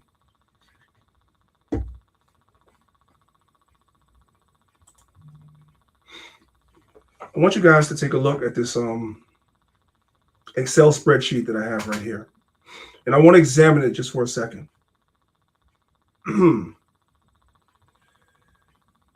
So you guys see right here at the top, these are the top career paths and degrees that a lot of our women go for in college, right? You guys see that? So what I did was I correlated it to a point where, what are the top degrees? What is the average salary that you could make? And just understand, this is not entry-level salary. This is you working in these fields for years to get to these median salaries. And what is the AI risk, right? Now, I want to take our time and unpack this. I ain't going to rush it. The top degree that a lot of our people go for is business administration. The median salary is about $80,000. That's not entry level. That's for years you work in that field and you get there eventually. There's a medium risk that AI is going to replace you over the next 5 or 10 years, where some of our people that are going for these jobs, it's going to become less and less jobs in that field that our sisters are going for. They're taking out loans for college to go for this field. And many of the jobs will, not all, but many of the jobs will be replaced by AI in the next 5 or 10 years. And guess what? That college debt, those loans don't go away. Now, nursing has a low threat of AI taking the job because nursing is hands-on, right? The problem with nursing is that a lot of our sisters aren't going into nursing. They might go for nurses technician, but not nursing itself like an RN, because that takes a lot of years of schooling. And also you have to go for your state board, so forth and so on. There's a lot involved in that. Shout out to the sisters who are RN. Yes, so shout out to sisters like Sister Porter, that's an RN and stuff. It's a very difficult position to obtain, and it takes a lot of time. A lot of times our sisters want to go for jobs and careers that are easier to obtain. So while RN doesn't necessarily show that it's going to be replaced by AI anytime soon, it's not as many of our sisters going for that as they are that's going for business administration, which AI is going to take your job, right? Criminal justice, that's a big degree amongst our sisters. It has a low AI risk of being replaced, but guess what? It also doesn't pay very well. It only pays $65,000 a year. The cost of living in most cities is more than that. So you're going to be below the poverty level if you're single.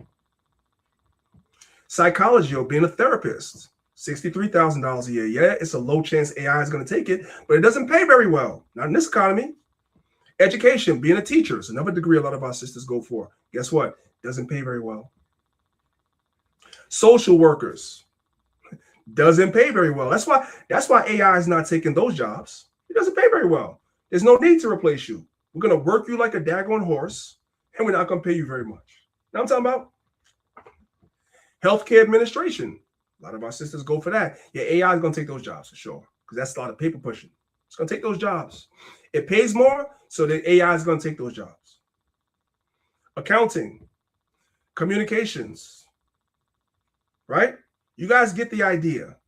And I have the sources down there that comes from the Department of Labor Statistics, National Center for Education Statistics, McKinsey Global Institute, et cetera, et cetera. The jobs that are not in threat, these are the top degrees that our sisters go for. The jobs that are not a threat, the majority of them don't pay very well. That's why it's not a threat. They're going to work you like a horse and pay you a little bit. The jobs that pay a little bit more, they're going to get AI to come take your job. There's also industries. Give me 1 second, stop. While you're being herded into being single is better than being with a man because of social media. Go ahead, Zal. No, I was just gonna say there's also industries that are not on there that sisters do as independent, like real estate. Eventually, you know, AI is gonna get into that, right? There's also sales, right? And remember a couple of slides ago, the sister, she was boasting she's an entrepreneur and this, that, the third. That's good, but a lot of small businesses are hurting right now. So, we all got to level up, but a lot of those businesses are over represented by our sisters. It's a lot of sisters in real estate. Yep. And it's not enough money to go around. It's not enough money to go around though. And real estate is down. They're not making it's commission based and it's iffy. You know what I'm saying? Plus with the housing market. Yep. You know what I'm saying? It's crazy. But a lot of our sisters are in that. And like business admin and stuff like that. Like you said, sales is another one. I'm in sales, right? And there are sisters in sales. So that's also up on the chopping block. Yep. So we just gotta be we just got to read the tea leaves, so to speak, or read the times, right? See what's coming and see how it applies to you personally. I do want to say, though, there's been a myth. Well, not a myth, but what's the word? Like, it's like when you go, a lot of brothers say this. I don't know how true it is. I see it on some levels, but it must be something. Where there's smoke, there's fire, right? A lot of brothers are saying sisters who get into a lot of these corporate jobs, business admins, things like that, they kind of flip and change and they act like they ish don't stink. You ever heard of that, Priest? Yeah, I've seen like studies and I've seen videos where people interview people on the street and they say they would rather have a male boss than a female boss. I've seen that. Right. So you got to throw that into the mix also. If AI is gonna take a lot of those jobs, it would behoove the sisters to and I'm not talking about Israelite sisters because we know the family unit is number one with us, right?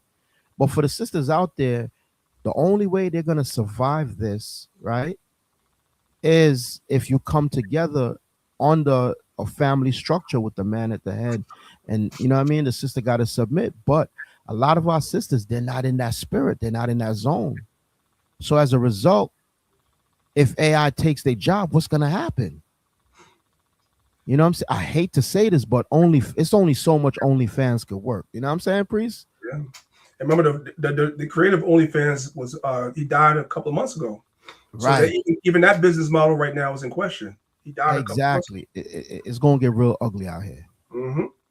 Go ahead, please. So if you're somebody, and I'm not talking about my Israelite sisters, but if you're a woman that wants to just remain by yourself and everything, and you're thinking about going to school, get a degree in STEM, science, technology, engineering, and math.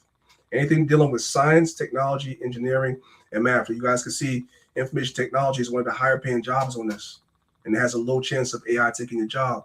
If you're gonna go to school for something that AI does not take. So if you have children that maybe are going to be college age over the next couple of years, research what it is that they want to go to school for, what they're going to get their degree in, and make sure it's something that's AI proof to a degree. If you get what I'm saying, that their jobs are safe, there's their career path will have openings, so forth and so on, because AI is coming for as many jobs as it can. I need for y'all to understand that. Let's move on though. There's another graph for us to look at right here. Now, okay, I can't. Apparently, I failed English class. I can't spell. Hey, Priest, while you're fixing that, I just want to say something. Also, government jobs like post office and things of that nature, they're scaling back on those. You know what I mean? If you're in it, good, all praises, because a lot of them, they do have pensions and whatnot, and good retirement benefits. But that doesn't mean that the government is immune to AI. So don't think that, oh, I got a government job, I work at the post office, I'm set. No. Nothing is set in this society. So just be mindful of that also. All right. So I created another Excel spreadsheet based on data I was looking into. These are the top 10 cities in America based on the population of so-called Black people in these cities, right? The next thing here has the average cost of living in each city. And then the next thing has the average income of a single in the city. So, for instance, New York, the annual cost of living approximately is about $78,000 a year to live here. And that's really living a little bit below the poverty level. It's not even living middle class. It's like living below the poverty level, right? About $78,000. Yet the average person in New York only makes $52,000. So you're living below, you're poor. You can't make ends meet as an individual. And this is based on the Department of Labor statistics, what people get paid. People in New York make less money than the average cost of living just to be survived. The same is true of Chicago. About $50,000. The average person makes $47,000. They're under the poverty level. Houston, $42,000. Now, these people are $8,000 below the poverty level, but that is only excluding unexpected bills or something happening that we have to pay. You have about right here, $8,000 more that you make than the actual cost of living, but that doesn't exclude what if an emergency happens, right? Something goes wrong with your car, you live in a house, something goes wrong with your house, you have to spend thousands of dollars. It doesn't take into account that. So you have very little disposable income. Philadelphia, $46,000. The average person makes $45,000. Georgia, $48,000. The average person makes $54,000. So you have about $6,000 of disposable income outside of your cost of living for the whole year. That's nothing. That's not including when your tires go down. You got to change your muffler in your car. You got to change your brakes. You got to change your rotors. You got to do. It's not considering any of that. Any of that. You know what I'm talking about? It's crazy. So our people are being herded into this idea of being single is being empowered. The family unit is not important anymore. And then when you think like that, because you're herded that way through social media, you can't survive. It's crazy. Let's move on. Now we're going for a third hour today. We're going to go for a third hour. Or maybe y'all don't want to go for a third hour. I don't know. Let me go. Tell me in the chat. Y'all want to continue? If y'all want to continue, put one in the chat, man. I don't know. I might be boring y'all. I want to make sure y'all are still with me. So let me come and check the comments. Y'all want me to continue? Y'all put one in the chat because I feel as though Sister Shemaim is on board. So maybe I don't know. I don't know what's happening over here. So let me just see what y'all saw. It says cost of living is $45,000 in Dallas. Shoot. I don't know, man. Might have to relocate. Mm-hmm. Okay, now you say I want to continue. I just want to make sure. The last thing I want to do is bore y'all with this information. I'm trying to help you. All right, so I think our sisters they got the idea. Please, and you might want to share this with women in the world, co-workers, etc. Explain it in your own words. You don't have to share the video if you don't want to. Try to get them out of being in that herd hive mindset of following social media. That's going to be a lot of our sisters' downfall and destruction. All right. Let's continue. We as so-called Blacks, Hispanics, and Native Americans, we glorify the wrong things. To us, the highest accolades we could get is quote-unquote hood fame. If you're famous in the hood, you think that you've made it, right? And it's sad because what a lot of people become famous in the hood for doing is wicked as hell. It's crazy. It's crazy, but that's social engineering too. That's MK Ultra too through social media. You want those great stories to be told about your exploits and who you murdered and who you robbed and what you did. Somebody's off mute on stage on Clubhouse. Yeah. You want stories about you to be told the way they talked about Freeway Rick Ross, right? Or Big Meech. You want your name to be talked about like that. People who were drug dealers and all that have hood fame. They have celebrity status. And these dudes were drug dealers, flooding our community with drugs. And they're famous. We glorify the wrong things, man. Let's watch the video. Hood fame is that dash between you was born here and you died. You get to like the hood can consume you to a point where and this is a problem. And I'm gonna just throw it in the Black community too, of we glorify the wrong things sometimes. You know what I mean? Like people get out of prison and is on the same level as somebody that graduated from college with an MBA. Yeah. Excuse me, we like murder, master's degree. What the fuck? Why are we even talking about this person in the same light? Social engineering. What you gotta understand too is like you just said, the hood fame. That's more important than money, bro. Than life. Like you hood fame is that dash between you was born here and you died. It's sad, but it's true. Many of our people, they live for that. That's their most important accomplishment, to be famous in the hood. Sad. This is Psalms chapter 12, verse 8. It says, the wicked walk on every side when the vilest men are exalted. The Black community called villains our heroes. Let's listen to the video. Let's get straight to it. That album, well, trash. And I'm not going back and forth with nobody from the Black community who has not grown to see that these folks been talking about the same stuff for the last 10 years. They talk about money, women, drugs, alcohol, designer, and division amongst the Black community. When they talk about the designer that they have on, that they want you to waste your money on, that they give for free, owned by white folks, I never hear them push or promote Black clothing lines. When they talk about the alcohol they drink, the bottles that they pop, it come off as a status thing. So when you go out, they want you to waste your money on these things. And guess what? Also owned by white people.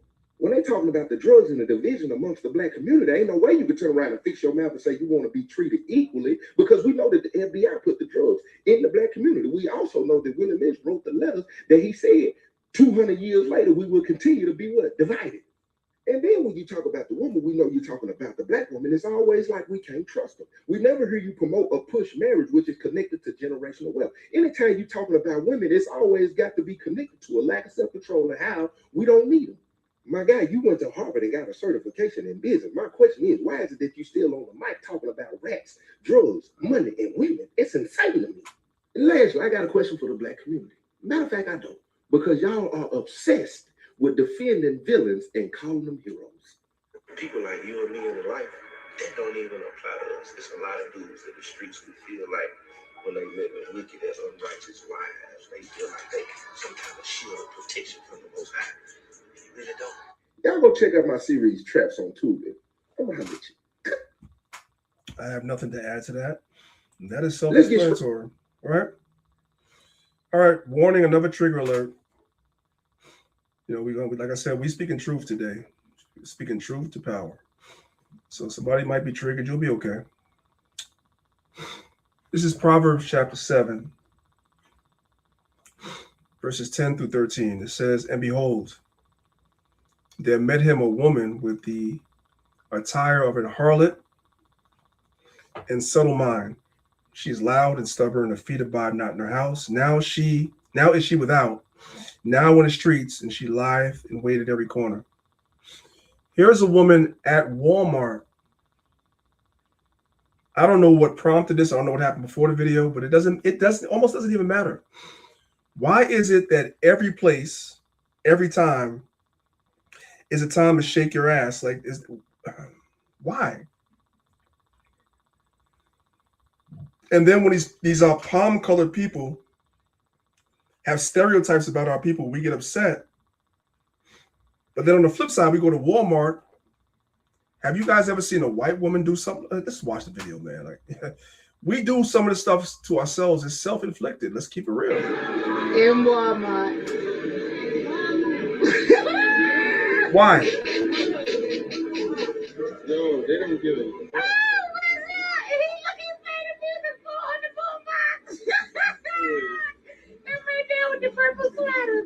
Somebody might be like, what's the context? I'm here to tell you, the context doesn't matter. The context doesn't matter. I don't care. There could be no context that tells me why you're twerking in the middle of Walmart. For what?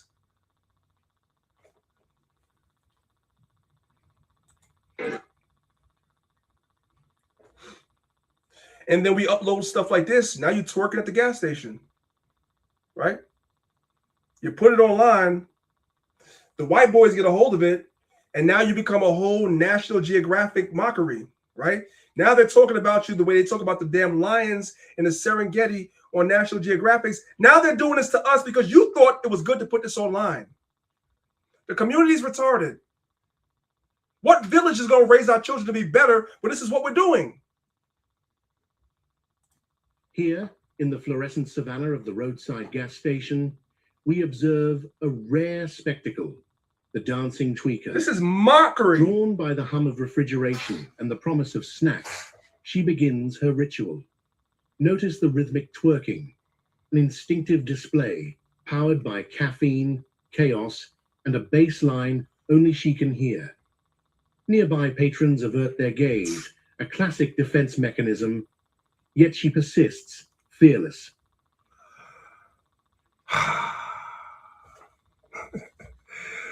That's somebody's daughter, man. Goddamn. Somewhere along the line, something went wrong. And this is the one you mentioned about. I added it because you mentioned it at the beginning of class. This is Ecclesiasticus, Sirach 26, verse 10. It says, "If thy daughter be shameless, keep her in straight lead, lest she abuse herself through over liberty." This young lady has a response video to this on TikTok, but I'm going to play the video. Y'all have probably all already seen it. This is her graduation. And this is how she chose to celebrate her graduation, similar to the last two videos we saw. Tibia Campbell, an 18-year-old high school graduate from Chicago, had her diploma withheld during graduation after she started twerking on stage. So we saw it in Walmart. We saw it at the gas station. We see it on the graduation stage. We just see it everywhere. Why is that? It's because the way that these women are being conditioned through social media and popular entertainment, that's what you're supposed to do to celebrate. The first thing you do is start twerking. That's the problem.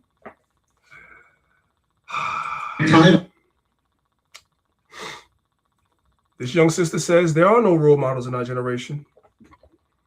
This is Job 8, verse 8. It says, "Inquire, I pray thee, of the former age, and prepare thyself to the search of thy fathers." We're supposed to look back in history, learn from history, apply what's good, and get rid of what's bad.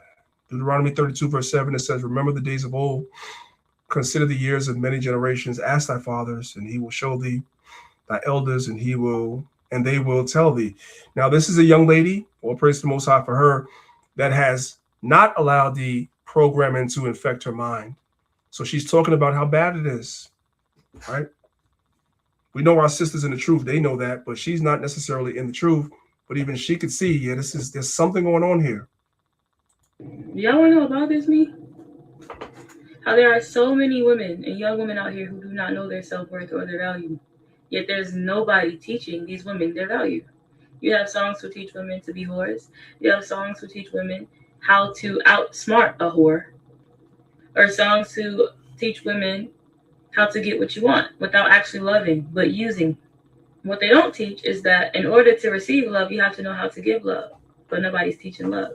In order to receive respect, you have to give respect, but they don't teach respect. I guess that's what I'm here for. But I was just thinking, I was doing my makeup today, and it bothered me because I'm like, there's nobody trying to steer them in the right direction.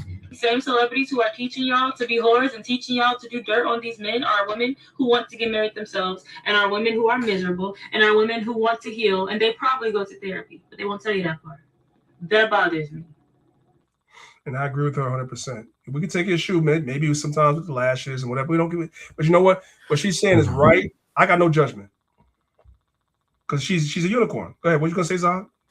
Nah, yeah, you're right. You're right. I guess, you know what I mean, them days of the pro-black and the be natural, them days is over with. Yeah. I'm saying, if I was me 20, 30 years ago as a young man, I'm like, yo, this is it. Well, all right, but it's just our sisters are beautiful. They don't need all the lashes and all that extra.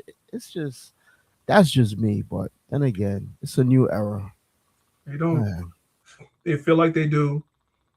You know, some of them low self-esteem, bro. Because even back when we was coming up, like pro-black was the thing to be. Like, you know what I'm saying? Sisters was cute, man. They look beautiful. They still do. Don't get it twisted. But they would have the Afro puffs and the, you know what I mean? Even if they did it natural or whatever, and they worked with what they got, you know what I'm saying? The most they had was lip gloss, still popping, natural, beautiful brown skin and all that, you know what I'm saying? Sisters knew how to, but now it's like, yo, the synthetic era is crazy, bro. Yeah. I don't know. It's lucky. I'm just ranting. So I've spoke about the teen takeovers. So here we have a video from these teen takeovers that we're seeing, right? So let's check this out real quick. And you guys will notice something, as always, as we've just watched, but check it out. Last night, the city saw its latest teen takeover, this time in Lakeview. Yeah, a mob of teens filled the streets, climbing onto cars. Did y'all see it? Are y'all seeing it? I'm going to go back to the beginning. When we come to the scene, I want you guys to see. So we saw twerking at Walmart. We saw twerking at the gas station. We saw twerking at graduation. And now during the teen takeover, they jumping on people's cars and twerking. This is that hive mentality. Where do you guys think they get it from? They get it from social media. That's what you do when the camera's rolling. You just start twerking. That's it. Last night, the city saw its latest teen takeover, this time in Lakeview. Yeah, a mob of teens filled the streets, climbing onto cars, damaging the vehicles and businesses in the neighborhood. WGN's Kelly Davis. This is what they're doing. They're twerking. Look at that. People tell me hundreds of teens poured off the L here at the Belmont Red Line stop. They swarmed the streets and caused chaos throughout the neighborhood. Twerking. This is the scene right there. Look at that. unfolded just after 10 o'clock last night. Come on. Hundreds of teens look at them on the car. the streets, shutting down Belmont for hours. There was no celebration yesterday. It was just pure chaos. This doesn't appear overnight. This doesn't appear in a year or two. This is meticulously crafted social engineering through social media and everything else that's consumed the minds of our people. And that's why it's so proliferated right now. That's why it's so widespread. That's why you see it everywhere. It's infected our mind through social media. That's why. It took them a long time to get here. Started off with MK Ultra in the 50s, but now we're here. Now we're here. Now, hold on, Priest. Now, what happened? You get a call 2, 3 in the morning saying your son or your daughter was jumping on top of cars and whatnot, and we coming to arrest you. You know what I'm saying? That's crazy. Yeah. Well, there has to be some accountability put on the children. If you know, but that's the law in your city, and you go out and do it anyway, then you got your parents arrested. If that's the rules in the city. But you think they care because they're the ones sneaking out. Sometimes you can't tell them nothing. That, you know what? At that time, that's when you got to be like, you know what? You pass 18, 19, you don't want to listen to my rules. You want to go out there, you know what? Then change your address, move out, So if they do try to call me, I'm letting them know, oh, no, you talking Mr. Such and Such. He's not under my authority. No, he's a grown man. She's a grown woman. No, officer. She lives such and such and such. You know what I'm saying? That's not my pay. Come on, I ain't going to jail for these little badasses. Hell no. Come on. All right, so you guys see the picture now, right? You know, children watch what adults do. As a man, you must understand that whether verbally or it can just be by observation, the younger generation mimic what they see. The reason why a lot of these younger females are the way they are is because they watched older women do it and they're doing the same thing. The reason why the younger men are the way they are, they sit back and they look at the older guy in the mirror and the younger guy's thinking that that's the standard.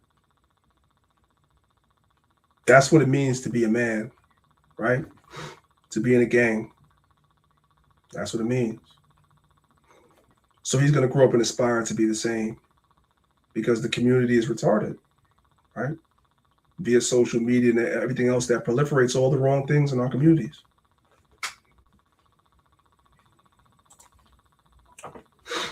Can somebody tell me how old this nigga is? Somebody help me out. This is an old ass nigga online with all this tough gangster talk. Got gray hair and everything. We wonder where the young people get it from. They get it from these older niggas. This is ridiculous. Everybody could come right here. BPS gang. Rest in peace. Big Cash, my homie, and Beatbox. Nigga, I'm living your game, Road Dog, nigga. I'm telling you. Come in if you want to. I'm telling you. I'm taking niggas down. Believe it or not. See, that's somebody's grandfather. That's all I want. You come past that line, you're going down. Like YG say chin checker, I'm gonna hit you in the stomach and your chin at the same time. Chin checker, nigga. I'm gonna chin check your bitch. He said he gonna chin check you. Give me 5 feet. Look how flexible I am, blood. You think I can't kick, blood? Get up under there. Why I get up under there? You talking to yourself? I don't like the kick. I like yo, knee. Ooh. Oh, that was slow. That was slow. No regular shit. Look at shoot, you know. That's the example that they have to look up to. An old gray-headed nigga that's still banging his set. Right? So if you want to know why the community is in the condition it's in, it's because of the older niggas like that. That's why. Everybody. And so when you have old niggas like that, you have the younger people like that. Where this particular guy, he went viral for talking about murdering somebody. You know what I'm talking about? This is what's the algorithm. You do realize to go viral, the algorithm must suggest you. It's not these videos are not being suggested to white folks. It's not being suggested to Chinese folks. These videos are being suggested to our children. And so this becomes normal.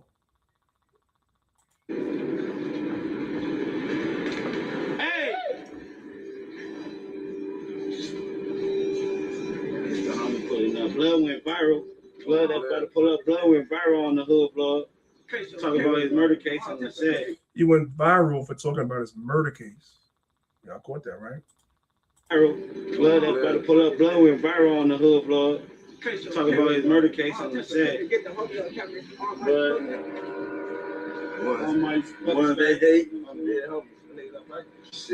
this is what goes viral. I'm about to do a video promo in a minute, but we just talk about little shit. You feel me? This is what's being peddled to our community through the algorithm. This is what our youth are consuming. And then we're sitting around dumbfounded, like, why are we in the condition we're in? For a reason, this is manufactured on purpose. You guys get the idea. I don't have to make it redundant. We can move on. All right? Let's read Proverbs 22:15. Foolishness is bound in the heart of a child. Children are expected to do folly things, right? Things that are a little crazy, wild, whatever. Children are expected. But why is a man instructing a child to be wicked and do folly? Foolishness is bound in the heart of a child, but the rod of correction shall drive him far from it. Who brings the rod of correction? The man. So when a child does something stupid, you're supposed to correct it. You're not supposed to teach the child to do something stupid. These kids need better role models. I'm telling y'all, a man taught them this. You don't talk like this at this age unless a man taught you that. Rather than correct you, they taught you that this was cool. What y'all gonna do?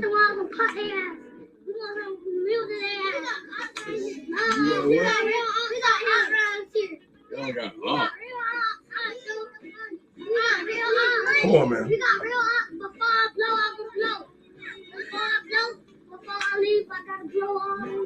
I'm gonna pray for you. You hear me, my boy? I mean, anyone can guess probably where they learned this from.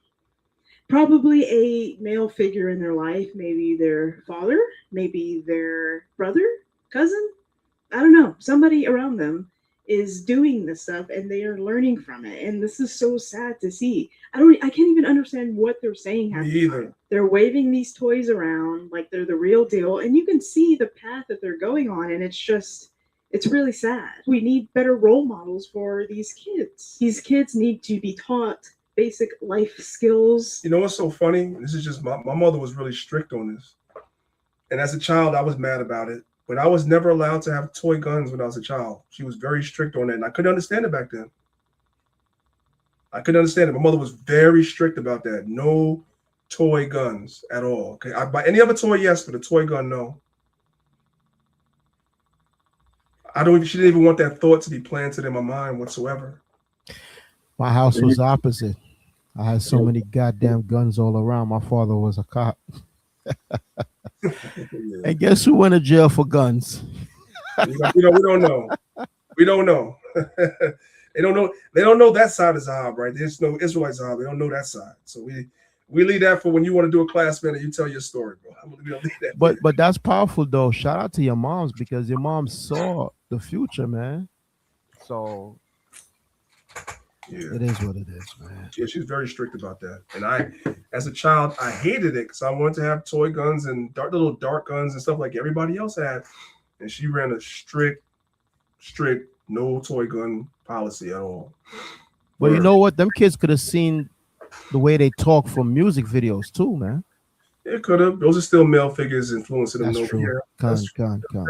And then who's the fella? The reason why she said what she said, like, who's filming them? It's a grown-ass man filming them doing this. And he thinks it's cute. He thought it was so cute, he put it online.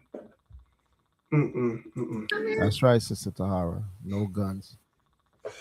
This is Proverbs 13, verse 24. It says, he that spareth his rod hateth his son. If you don't correct your son, you hate him. But he that loveth him chasteneth him betimes. So I'll play this video for you. There's a rapper by the name of Pooh Shiesty. Some of y'all younger people know who he is. I'm not a fan of his. I don't really know his music, but in doing research for this class, I came across him. Come to find out, his mother is bragging that she raised her son to be a gangster. And watch this. On his very first stick up or whatever it was, you know who his Cody was? His father. I'm gonna say it again. His mother brags about raising him the way he is. And his father did crimes with him. His father spared the rod and did crimes with him. Listen. After hearing Pooh Shiesty's mom talk, I think we need to have an honest conversation about dumb niggas in the community, right? Because, his mom is saying she raised King Slime, and the dad went on the hit with him. These niggas are actually rotundo, right? Like, I think we have to accept that some people have just generationally been fucked. Because no wonder Pooh Shiesty acts this way. Because look at his mom. His dad went on the hit with him. And I don't know what this is, but I think we're going to start only seeing shit like this get worse, right? Because it's the blind leading the deaf and the stupid leading them both. And sometimes people say, it takes a village. Well, I think we have to be honest with the fact that a lot of the villages are stupid. Like, what do you mean Pooh Shiesty's mom came on the internet saying she raised King Slime? Meanwhile, he's on probation, just got out of federal prison, put a drape to a nigga and made him sign him out of a contract like his death row record. Like, he took a vacation from jail and his mom is saying she raised King Slime. I don't think he had a chance to be a functioning member of society, bro. Old boy never had a chance. Not with parents like that. He never had a chance. And a lot of people don't. That's why the community is gone. It can't take a village anymore because the village is stupid, like he said. Sorry to say, but it's true. Ushai's mother is an example of why some women do not need to have children. Because they really produce kids that become the product of their environment. Because what do you mean your son is the king of slime?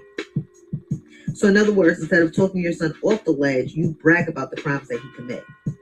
Because in your bird brain mind, you think that your son is the slimiest.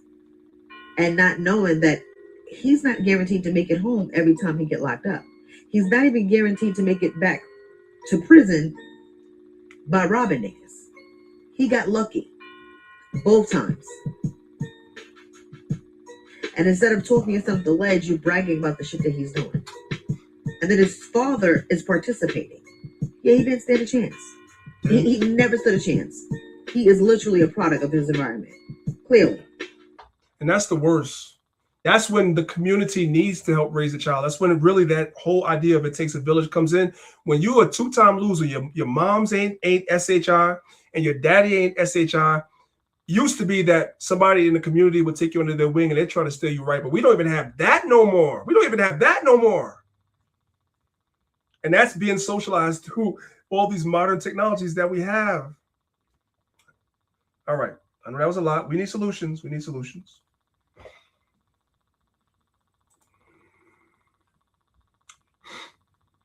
Let's listen to what the brother has to say. Listen to this.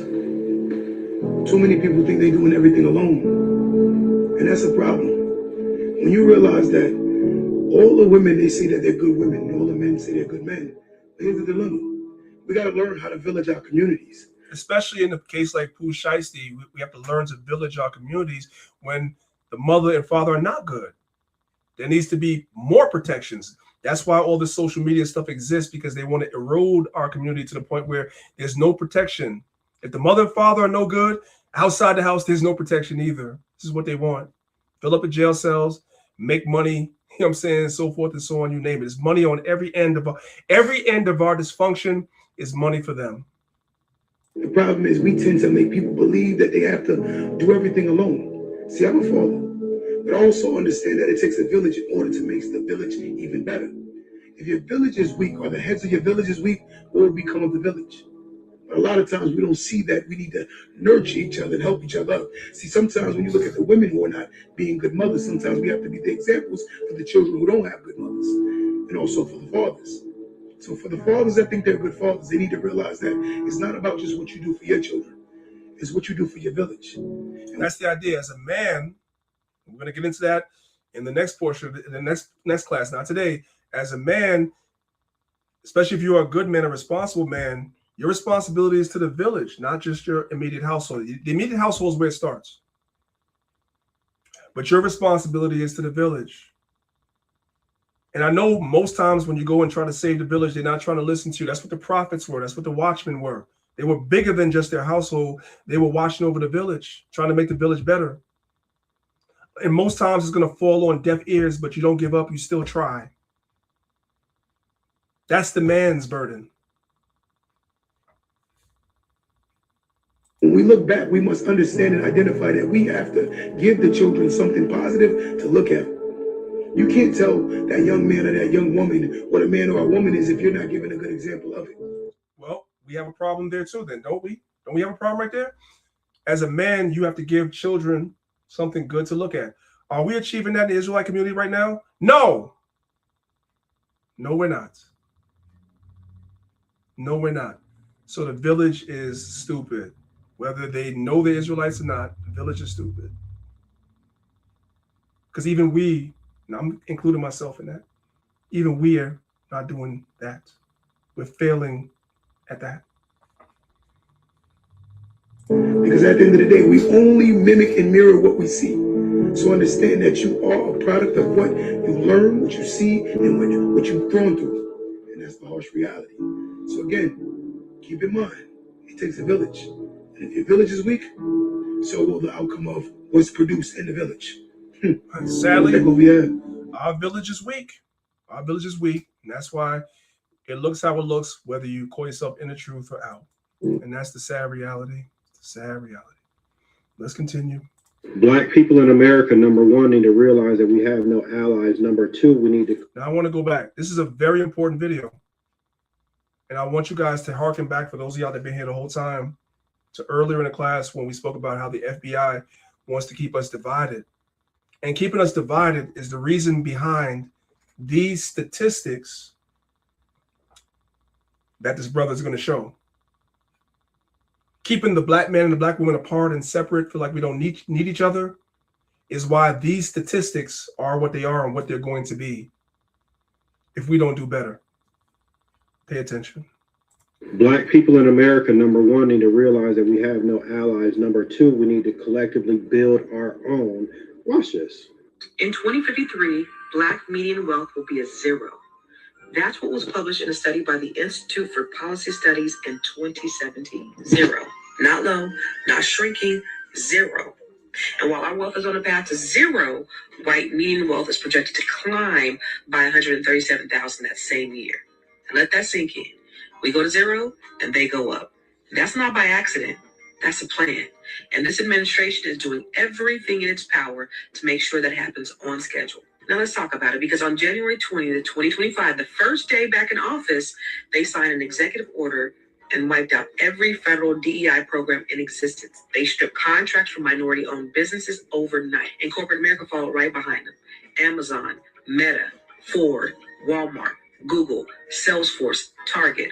Over 100 companies rolled back their DEI commitments within months. And then they went after the SBA 8A program, and they suspended over 1,000 active firms in January alone. Now here's the number I need you to sit with, because Black-owned businesses already receive only 1.2% of federal contracts. Meanwhile, white-owned businesses dominate the remaining 98.8% of the contract pipeline. Here's what they keep underestimating. We have $2.1 trillion in spending power, and yet less than 2% of spending goes to Black-owned businesses. But I want you to hear this, because it's not because we don't want to support Black-owned businesses. It's because there are not enough Black businesses to support. Our community is hungry. We're ready to spend with our people. We're ready to invest in our own people. So the answer is not just to buy Black. The answer is to build Black. We need more Black businesses, more Black restaurants, more Black banks, more Black insurance agencies, more Black real estate firms, more Black tech companies. So let's stop right there. Everybody paying attention to what's been happening over the last week or so. You had the Chinese guy that shot the Black dude that came into the store, and he has incidents of shooting at Black people like 2 times before this. And they're calling for a boycott of Chinese stores. You know, the main people that support these stores is us, right? And the Chinese people are like, we dare you to boycott us. We'll leave the community. Well, that's exactly what we want. Because when we had our own, during the time of Black Wall Street, Seneca Village, so forth and so on, Rosewood, Florida, we were forced to buy from our own. We were forced to open businesses in our own community because these other communities were not there. That's exactly what we want. Don't get it twisted. Listen. More Black manufacturers. We need to fill the gaps our community is desperately waiting for someone to fill. We've been here before. They told us we couldn't read, so we taught each other in secret. They told us we couldn't own land, so we pulled our resources and bought it anyway. They passed us over for every promotion we earned. They paid us a fraction of what we were worth. They stole our inventions and put white names on them. Lewis Latimer invented the carbon filament that made the light bulb actually work. Edison got credit. Garrett Morgan invented the traffic signal and the gas mask. The city of Cleveland bought his invention and then tried to erase his name from it. We've always been building. We've always been brilliant, and they've always been haters. Every single time we build power, they create policy to dismantle it. But here's what they forgot to account for. They done fucked around and gave us the internet. They gave us AI. Now we have the great equalizer. Knowledge that used to cost thousands of dollars in college tuition is now in the palm of our hands. We're waking up to investing, to ownership. Crime is down in our communities, and consciousness is up. They can see it happening. That's exactly why the politicians are getting more aggressive. So what else do? We put the power back in our own hands through collective economics. Seek out Black businesses in every category of your life. And when you find them, be loyal. And if they don't meet your standards, give them feedback to help them grow. Now drop a Black fist in the comments and share this with someone who needs. Excellent advice. I ain't going to give too much commentary on that. Excellent advice. Let's move on. How many of you guys know what a rent party is? You ever heard of that before? This is before most of us that are listening were alive. They used to have something in the cities all across America, in the Black community. They used to have something called a rent party. Did y'all know that? When Miss Gladys couldn't pay her rent, we would come together in the community and we would throw a party that we would charge for people to come to the party. And the proceeds of the party was used to pay Miss Gladys's rent. Did y'all know that? That's when men and women were together, not on this divided, oh my God, he works a 9 to 5, I can't be with him. Oh, he's a good man, but I want better, I can't be with him. When we were together, this is what we did. So they use our algorithm and our social media and the things that we consume to divide us, to control the way we think. So now we think individualistic and divided and not coming together to make sure Miss Gladys and her children don't get put out on the street. This doesn't exist anymore. People don't even think like this anymore. This is Proverbs 19, verse 17. It says, he that hath pity upon the poor lendeth unto the Lord. So when you have a rent party to make sure Miss Gladys can pay her rent, guess what? You did that for the Lord. Believe it or not. And that which he hath given, will he pay him again. The Most High will bless you when you do stuff like this. We were way more blessed when we did stuff like this than we are today. Check this out. Kelly Street was always a family place. For one, we never locked our doors. If you were late or couldn't pay your rent, you got a rent party thrown for you. And people would donate to help you pay your bills. I go to their house and eat one day, they come to my house and eat another day. We played together up and down the streets every day. Our parents went to work together. All the people were never isolated and alone. They were always taken care of. If the kids did something on, let's say, Tiffany Street, Miss Jones on Tiffany Street was calling Miss Nabel on Kelly Street, and they would watch your child. It was very common for the other mothers to spank your kids too. You know, they would beat your kid's ass if they saw their kid doing something wrong. And then you would go home and tell, and you would get another one because that's just the way it was. It was a village. That's when we were a village, but we took care of our own. Now they make it as though taking care of your own is racist and whatever. Every other community takes care of their own. But now that we're looking inward to take care of our own, there's a problem. Nations don't want to see that. They're against that. I'm going to skip this for now. You know, I don't approve of the sister with the daggone septum ring, but she brings out some heavy points in this video. So we're going to ignore the septum ring. We're going to ignore the low-cut shirt because she says something that's very, very important. That's not a knock on our sisters, but I need for y'all to hear this. There's this epidemic where women are calling most of the men today sassy. They're saying men are effeminate, but there's something behind that that's not being considered. Listen. So what I'm saying is men need better role models. When a young boy is growing up with his mother only, again, just opinion, I'm just a little girl on a show. Mm-hmm. When you're a little boy growing up with your mommy, right? Mm-hmm. You only see mommy, and to you, mommy is your everything. Mommy provides for you, she takes care of you. You're a person. But truthfully, mommy is not a role model for you because she doesn't look like you. Mm-hmm. When you go to school, you have 10 teachers, 9 of them are women. When you go to school, so your mommy is your role model. You go to school, you got 10 teachers, 9 of them are women. So most of your role models are women, and y'all wondering why the boys are feminine. What do you think? They have no male role models. What do you think? They look just like your mommy. So it's just like young boys don't have enough role models to look up to and say, oh my goodness, I want these positive traits from Uncle Roshane, from Mr. Campbell, from this person. But young girls have positive role models that they can emulate. Strong women at home, strong women at school, strong women at church. And again, I don't approve of this right here. This dude looks like he's 2013, Leviticus 2013, about laying with men. That's how he looks. But I can't deny what they're saying. And that's why I have this image here. This is great. And it's not to knock any sister that accomplishes things and stuff like that. But you have to be self-aware enough to understand a boy needs male role models. It's not taken away from what you do, what you contribute, but the Bible created men and women as a balance for a reason. All children, boys and girls, need both. There are studies that show that when both are involved, even if they're not under the same roof, those children perform better. That's just what it is. It's not a knock on you. Sometimes people take it personal. It's not personal. I've told you guys this story before. After my father passed away, I was with my mother, and I used to play sports. And I remember the feeling I felt when I used to go play sports, and everybody else's father was at the game, and my father was not because he passed away. And it wasn't a knock on my mother. It's just how I felt. But I also understood I could never tell her that. She died not knowing that. I could never tell her that because I didn't want to hurt her feelings. But it's how I felt. I'm just keeping it real with y'all. It's how I felt. So,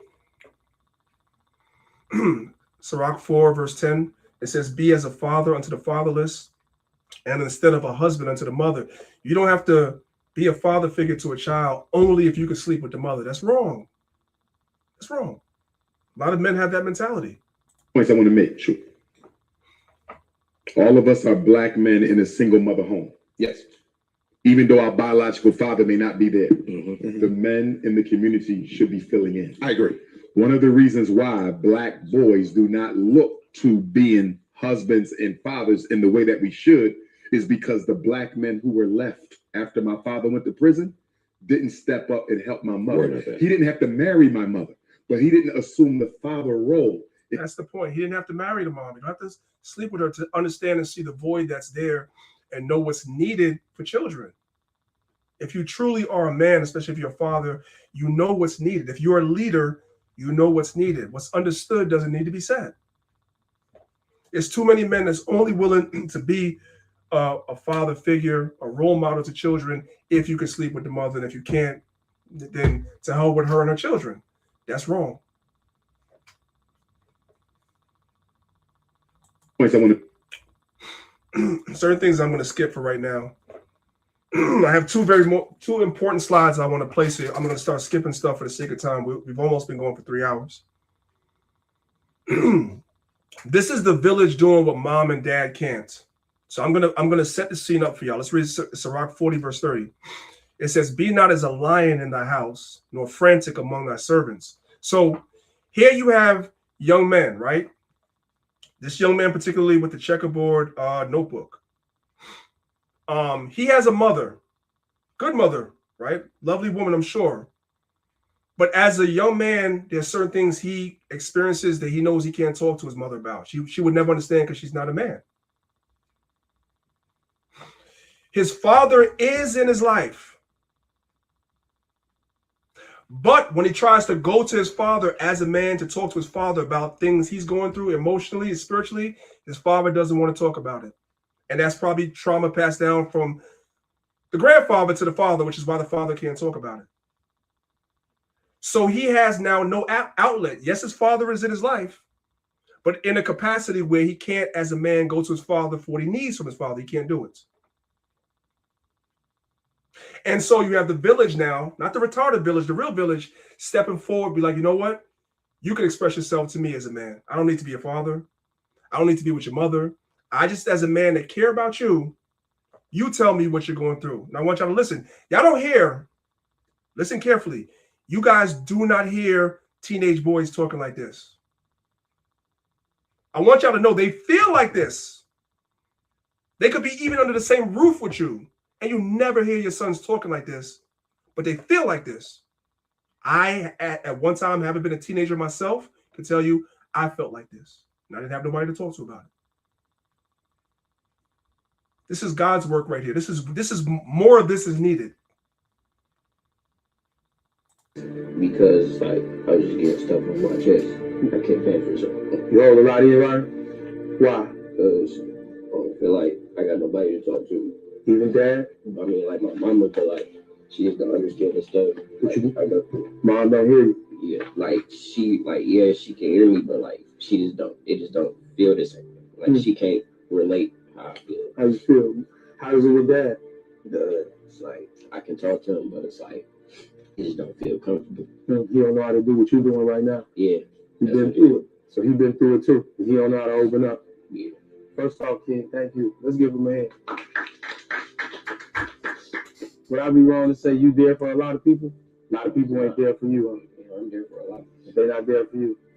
Today you get to be, we finna care for you today. And have your back today. See what you got, and you can say as much as you want. The truth is, I miss my granny. The truth is, I'm really going through stuff. The truth is, I miss the old days. The truth is, I done stuff in. Come on, man. Come on. The truth is, I'm hurt. Keep going, man.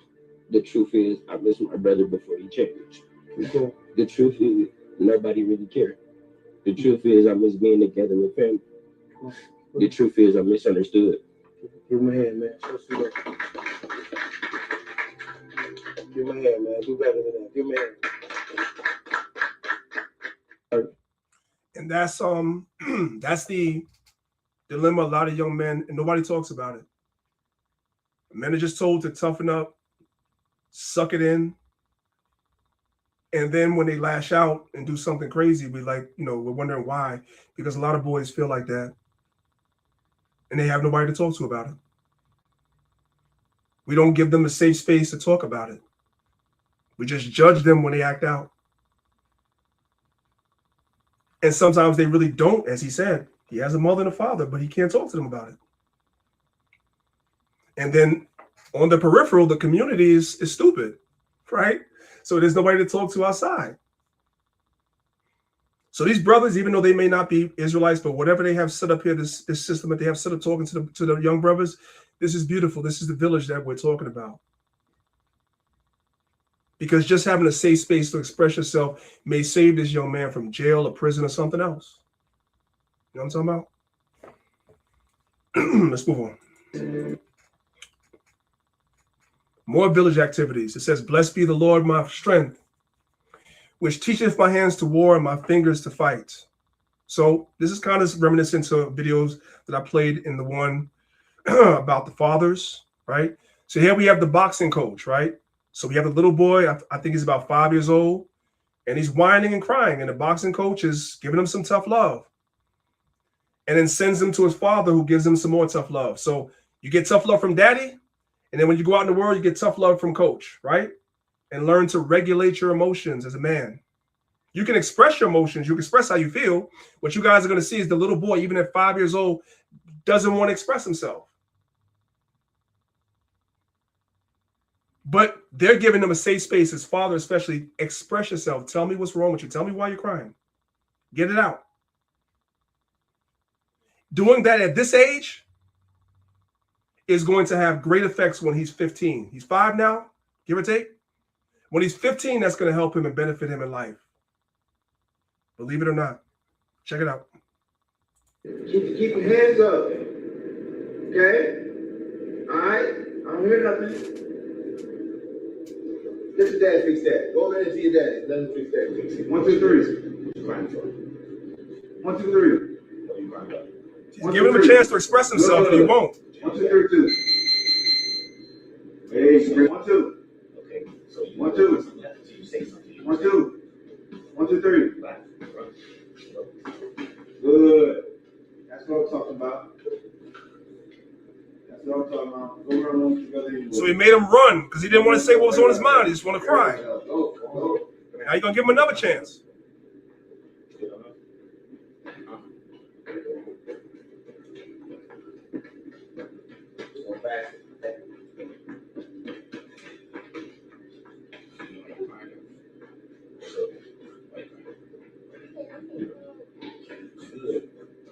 Why do you do that? You know why you took the iron? Because you didn't have your hands up. You understand? 1, 2, 3. He's trying to teach you why your hands need to be up. So the next time, if he hits you with the phone, you're hit you in the eye because your hand be up. You understand? Good. 1, 2, 3. Put your hands up. I ain't trying to fake it. Put your hand back up. Your hand is there to block that shot. You understand? That's why you got hit in the eye. What you gonna do with his hand? Say something. What you gonna do with his hand? You gonna put get hit in the eye. You understand? That's why he got hit in the eye. He wants you to learn to put your hand up so you can protect yourself. Use crown, right? Show me your man. Here you go. Put your hands up. Hand up. Hand up. Boom. There you go. All right, now I want you to block a shot. I'm gonna try to hit you. Okay, you ready? Boom. All right, now throw a punch. Throw a punch. Throw a punch. Boom. Boom. Good job. Hand up. Boom. There you go. Throw a punch. Boom. Boom. There you go. Hand up. Boom. Throw a punch. Boom. Boom. There you go. Boom. Boom. Boom. There you go. Boom. Here we go. Boom. Boom. There you go. That's why you got hit in the eye. We want you to learn to protect yourself, okay? You all good now? You good? All right. All right. Go back in time.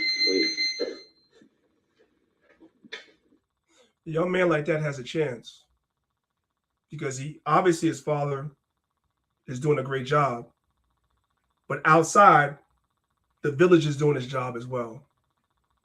He'll have a chance. We don't know how it's going to turn out, but he'll have a chance. And this is where you started. A lot of people wait till they're a lot older than this to try to set these barriers in place right now and teach them these things. That's wrong. I'm going to skip these for now. I'm going to skip these for now. Because I kind of want to bring the class to an end shortly. But this next video is kind of long. And there's a trigger alert in this video again. I want you guys to know that this video is very hard to listen to. But it's right.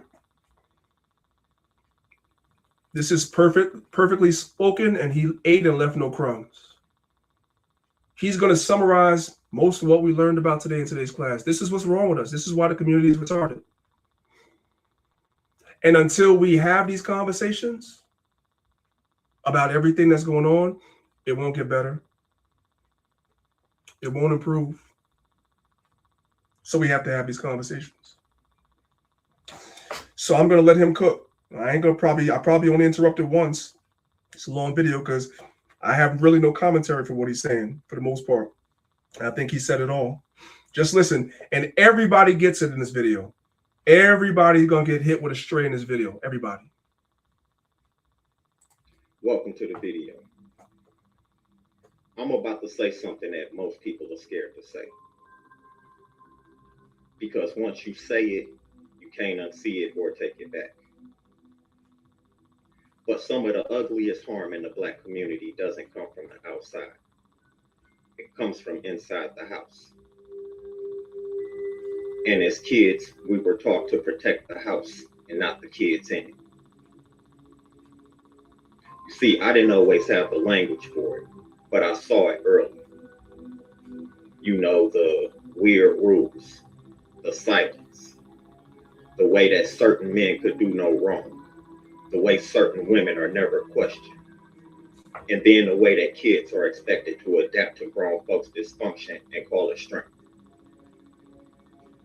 You see, we don't like this conversation simply because it breaks the illusion that all the harm towards us is coming from the outside. Instead, it actually forces us to admit that some of what we call culture is actually covered. Sexual abuse in our community isn't rare, it's just quiet. It happens in families, happens in churches. Hell, it happens anywhere where trust is automatic and asking questions is considered disrespectful. And then the wild part about all of it is that a lot of people knew about it. They just chose not to say anything about it. Then there's mothers who put men over their children. That's not a theory, that's a reality that people like to dance around because it makes us uncomfortable. You see, some women would rather doubt their child than risk losing a man. Then you got some who would rather protect their financial stability, their emotional validation, or appearances instead of just facing the truth. And instead of calling that out, we soften it. We make excuses for it. We pretend like it's a small number. We act like motherhood automatically equals protection, and it doesn't. Protection is a choice, and not everyone chooses. Then there's how the community likes to protect predatory men. Because the only reason Diddy and R. Kelly got away with what they did for as long as they did is because we're protected. And we've all heard the lines. He's a good dude, though. Oh, that'll ruin his life. Oh, she waited too long to say something. Oh, you know how she is.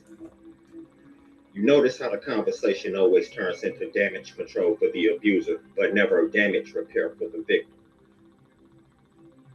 We act like consequences are more violent than the abuse itself. And Black girls, yeah, they pay a special price. They're sexualized early, even before they can understand what's happening. Treated like they grown while they're still children. And that's happening from the men, and it's happening from women too. You sexualize your children. You got your daughter in a daggone crop top and leggings and spandex exposing everything, and she's 8 years old. It happens with the men and the women. Let's be clear. Blamed for grown men's lack of control. And then later, when the trauma shows up in their choices, the same people who failed to protect them are the first ones to judge. They're being punished for surviving what nobody tried to stop. And then Black boys, they don't get mercy either. Nope, the boys don't get mercy either, as he's going to explain to you, which is something that's swept under the rug. There's a lot of women that are child molesters too. Women that sleep with underage boys, women that touch little girls and everything. There's a lot of that in the community. Nobody talks about it. Nobody talks about it. When boys are abused, they're told to toughen up. If the abuser was a woman, especially when it comes to SA, they're told they're lucky. And then if they're abused by a man, they're told to bury it so deep that it poisons everything they touch later. See, we like to tell boys that pain is weakness. Then we got the nerve to act surprised when men grow up numb, hypersexual, angry, or just flat out disconnected. And it didn't come from nowhere. It came from silence. And anytime someone tries to talk about it, here comes the shutdown button. Oh, why are you airing out dirty laundry? Oh, you're helping the enemy. This makes us look bad. As if predators don't already know what they're doing. And that's what we're seeing in the Israelite community right now. What's coming out right now, but what's taking place behind the scenes with certain people, you have other people that's like, oh, you're making us look bad. No, the person that did these acts is making us look bad. Not the person or the survivor that's telling their story. We've adopted this bullshit from the world into the Israelite community, which is crazy.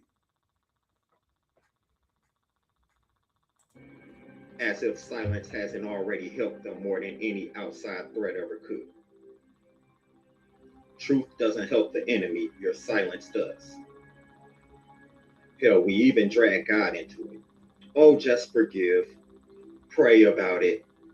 Don't touch the anointed. Even forgiveness gets weaponized. Spiritual language gets used to protect adults and sacrifice children. And nobody wants to admit that this isn't faith, it's simply fear.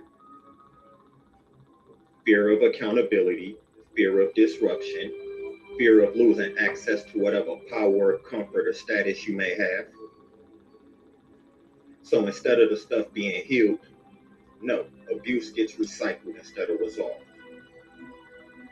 People grow up confused about what boundaries are.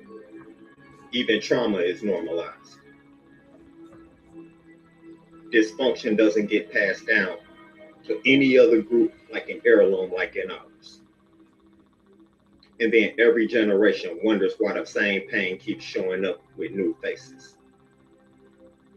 But here's the part people don't really want to hear. If exposing abuse threatens the community, then the community was already built on rock.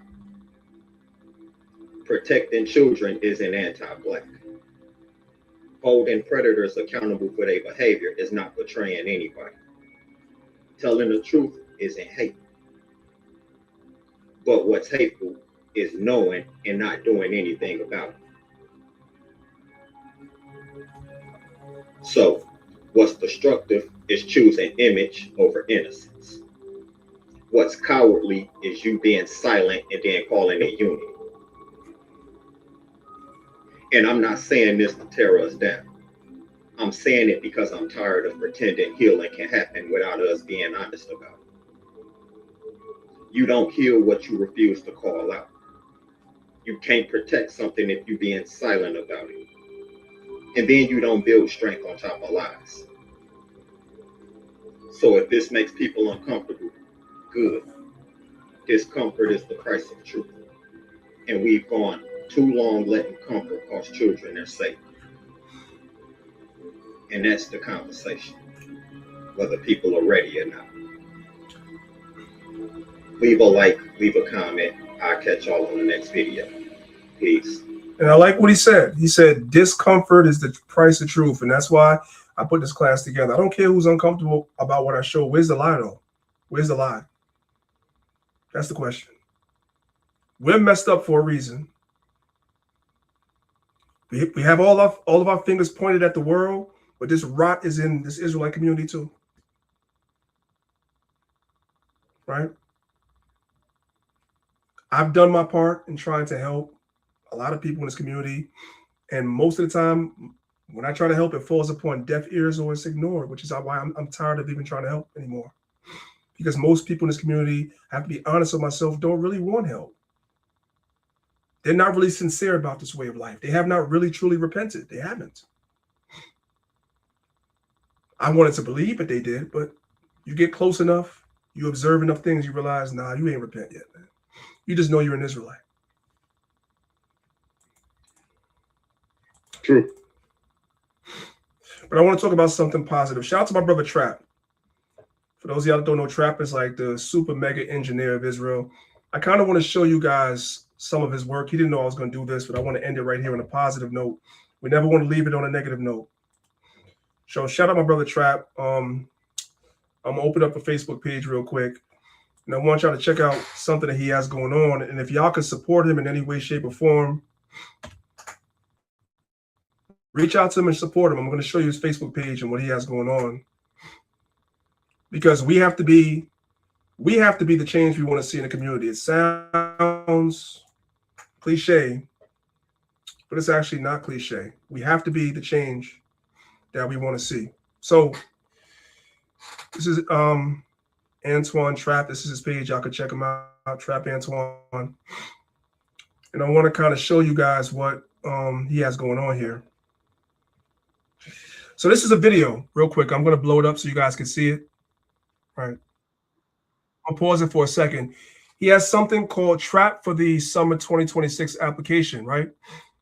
And what he's doing is he's teaching the youth from ages 11 to 19 is a music and life skills program. Students will learn recording. Like, you know, a lot of the young people, when they're young, they want to record. They want to learn how to go to the studio and record and do different things. He's teaching this. If you want to learn how to be a producer, make beats, mixing, DJ skills, podcasting, if you want to be on the music business end, right? The business side, the fundamentals, customer service and other life skills, space is limited. This is from 11 to 19-year-olds. I'm going to play the video, let them talk to y'all about it, and I'm going to show y'all something.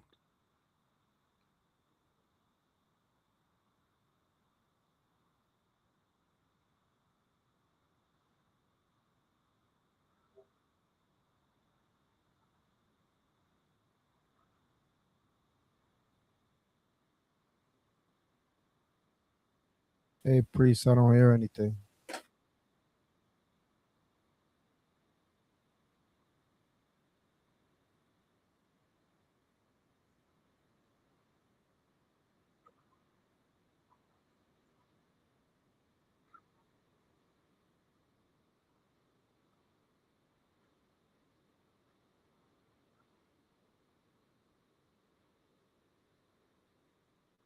This is what it looks like. This is what it looks like to be a father to the fatherless. This is what it looks like to be a community. This is what it looks like to be a leader. Now, somebody's asking, well, that sounds great. How much? Hey, y'all.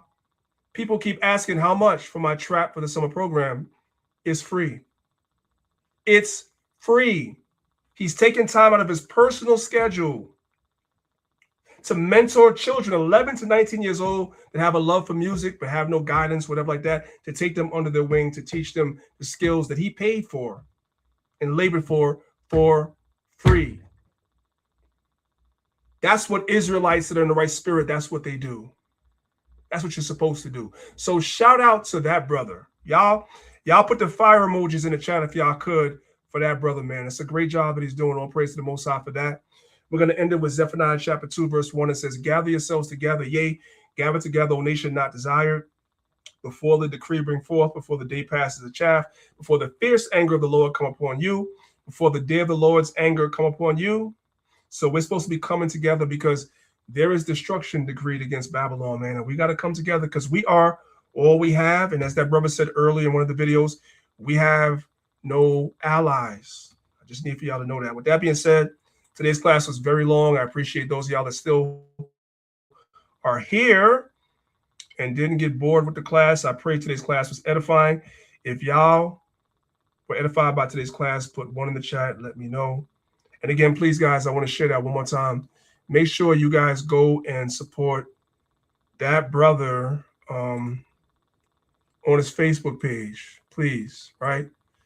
So this is his Facebook page right here. It's Antoine Trapp. I'm not sure if there's anything that he may need. You know, he's giving away some services to the community for free, but he may need some assistance in one way or another. If you are in a position or you just want to try to help, reach out to the brother, hit his inbox on social media, and let him know that you want to help however you could, if you could. All right. Yeah. All right. Give me 1 second, y'all. All right. So that's pretty much it for me. Elazab, do you want to say anything? We're a little bit over, but that's okay. All praise to the Most High for today's class. Nah, Con, it was worth it, man. It was worth it. Shout out to the brother Trap. I had no idea he was doing that. He was working on that. So we definitely have to hit that brother up. As well as you brothers and sisters in the chat, you should hit him up also.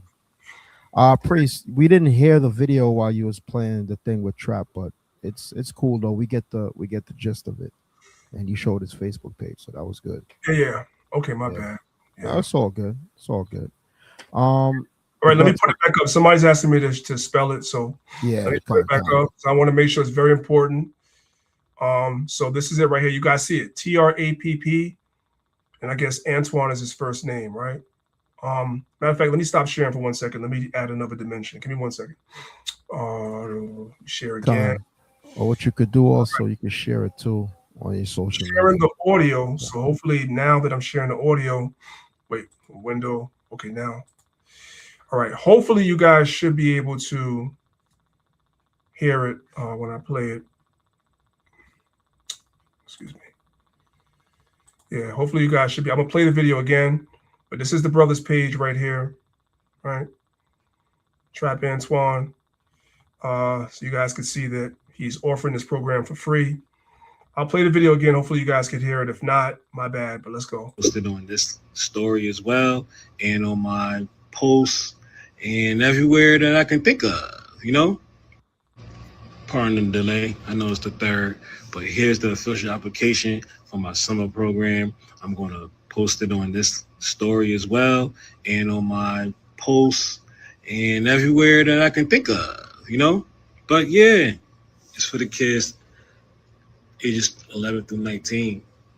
They're going to be learning beat making, mixing, DJing skills, podcast, music business, fundamentals, customer service, and other life skills. You know what I'm saying? But the space is limited. So if you're serious, if your child is serious, or if your child is struggling in life in general, and they need some guidance, and they need something, and they love music, holla at me. Fill this application out. So but yeah, it's for the kids. Real quick, if y'all do come to his page, you guys come to the comment section. There's a link. That's where the application is. The application is right here in the comments of the video if you come to his page. All right. So you do have Israelites out here that are doing great work and trying to put in. That's his gift that the Most High gave him. So he uses it in order to help others. And that's something that we all should do. Whatever gift the Most High gives you, try to use it to help others, to empower others in our community, because it's greatly needed. With that being said, Zahab, I'll give you the last word. I'm going to jump on out. But the last word is yours. I think I already said it. It was a beautiful class, man. My only wish is that the things that we learned from this class, we should implement it, meaning that for brothers and sisters who know people out there or family members are still in the truth, still living that lifestyle, still running the streets, still trying to, you know what I mean? And I know they're not going to want to hear, but still do your best to try to give them the word of the Most High in Christ. You never know. The word might not fall on deaf ears, So that's it, man. Beautiful class. All praise to the Most High. Guys, make sure that you reach out to us. Our website is going across at the bottom of the screen. You guys can go to the website and keep up with the latest dates for the holy days. We appreciate everybody that's been donating to us. The different ways to donate are on the website. It's going across the screen. And there's other ways to donate as well. Zahab, I uploaded those images that are in the business department Telegram, but I'm not going to go over them now. You and I will talk about it first before I go over them, but they are there. All right. And with that being said, it's your brother Priest Daniel, representing Lions of Israel, Maccabees TV, along with the Elder Zahab. I do appreciate all you brothers and sisters being here and supporting us. Hope the class was edifying, as I said, and maybe there's somebody that you guys know that needs this particular lesson, just send it to them. And if it be the Most High's will, I will see you guys again next week, same time, 10 a.m. Eastern Standard Time. With that, I say shalom. Spacious air, reflecting the way of life under the Florida sky. Even the lobbies funnel in the great outdoors.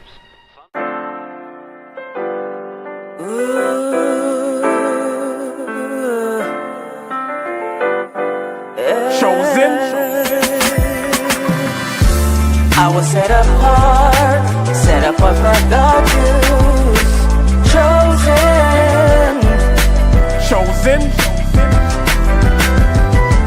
I was set apart for God's use. Formed in His image. Chosen.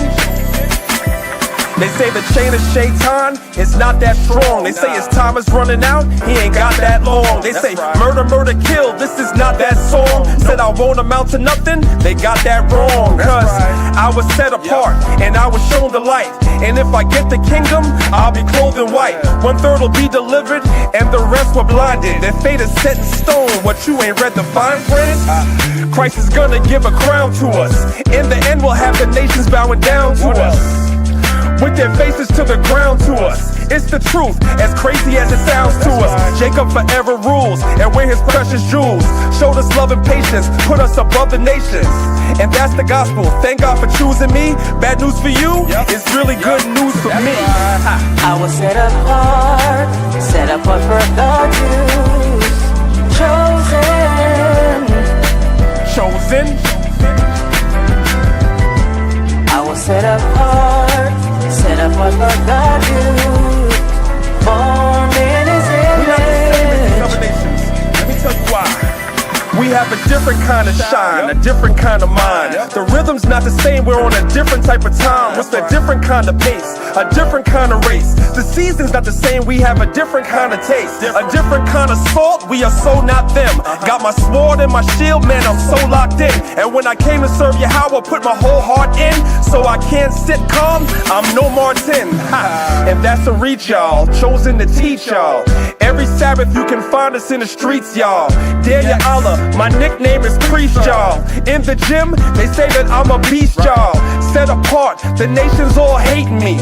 Set a trap, they lying in wait for me.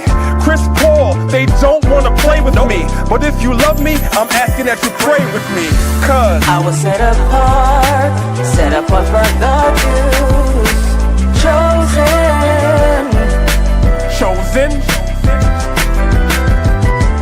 I was set apart for God's use. Formed in His image. Chosen. And thou art and holy people unto the Lord thy God. The Lord thy God have chosen thee to be a special people, chosen above all people that's on the face of the earth. That's Deuteronomy 7 and 6. That's you, black and Latin man. Chosen. That's you, black and Latin woman. Yeah. And we the chosen. Chosen.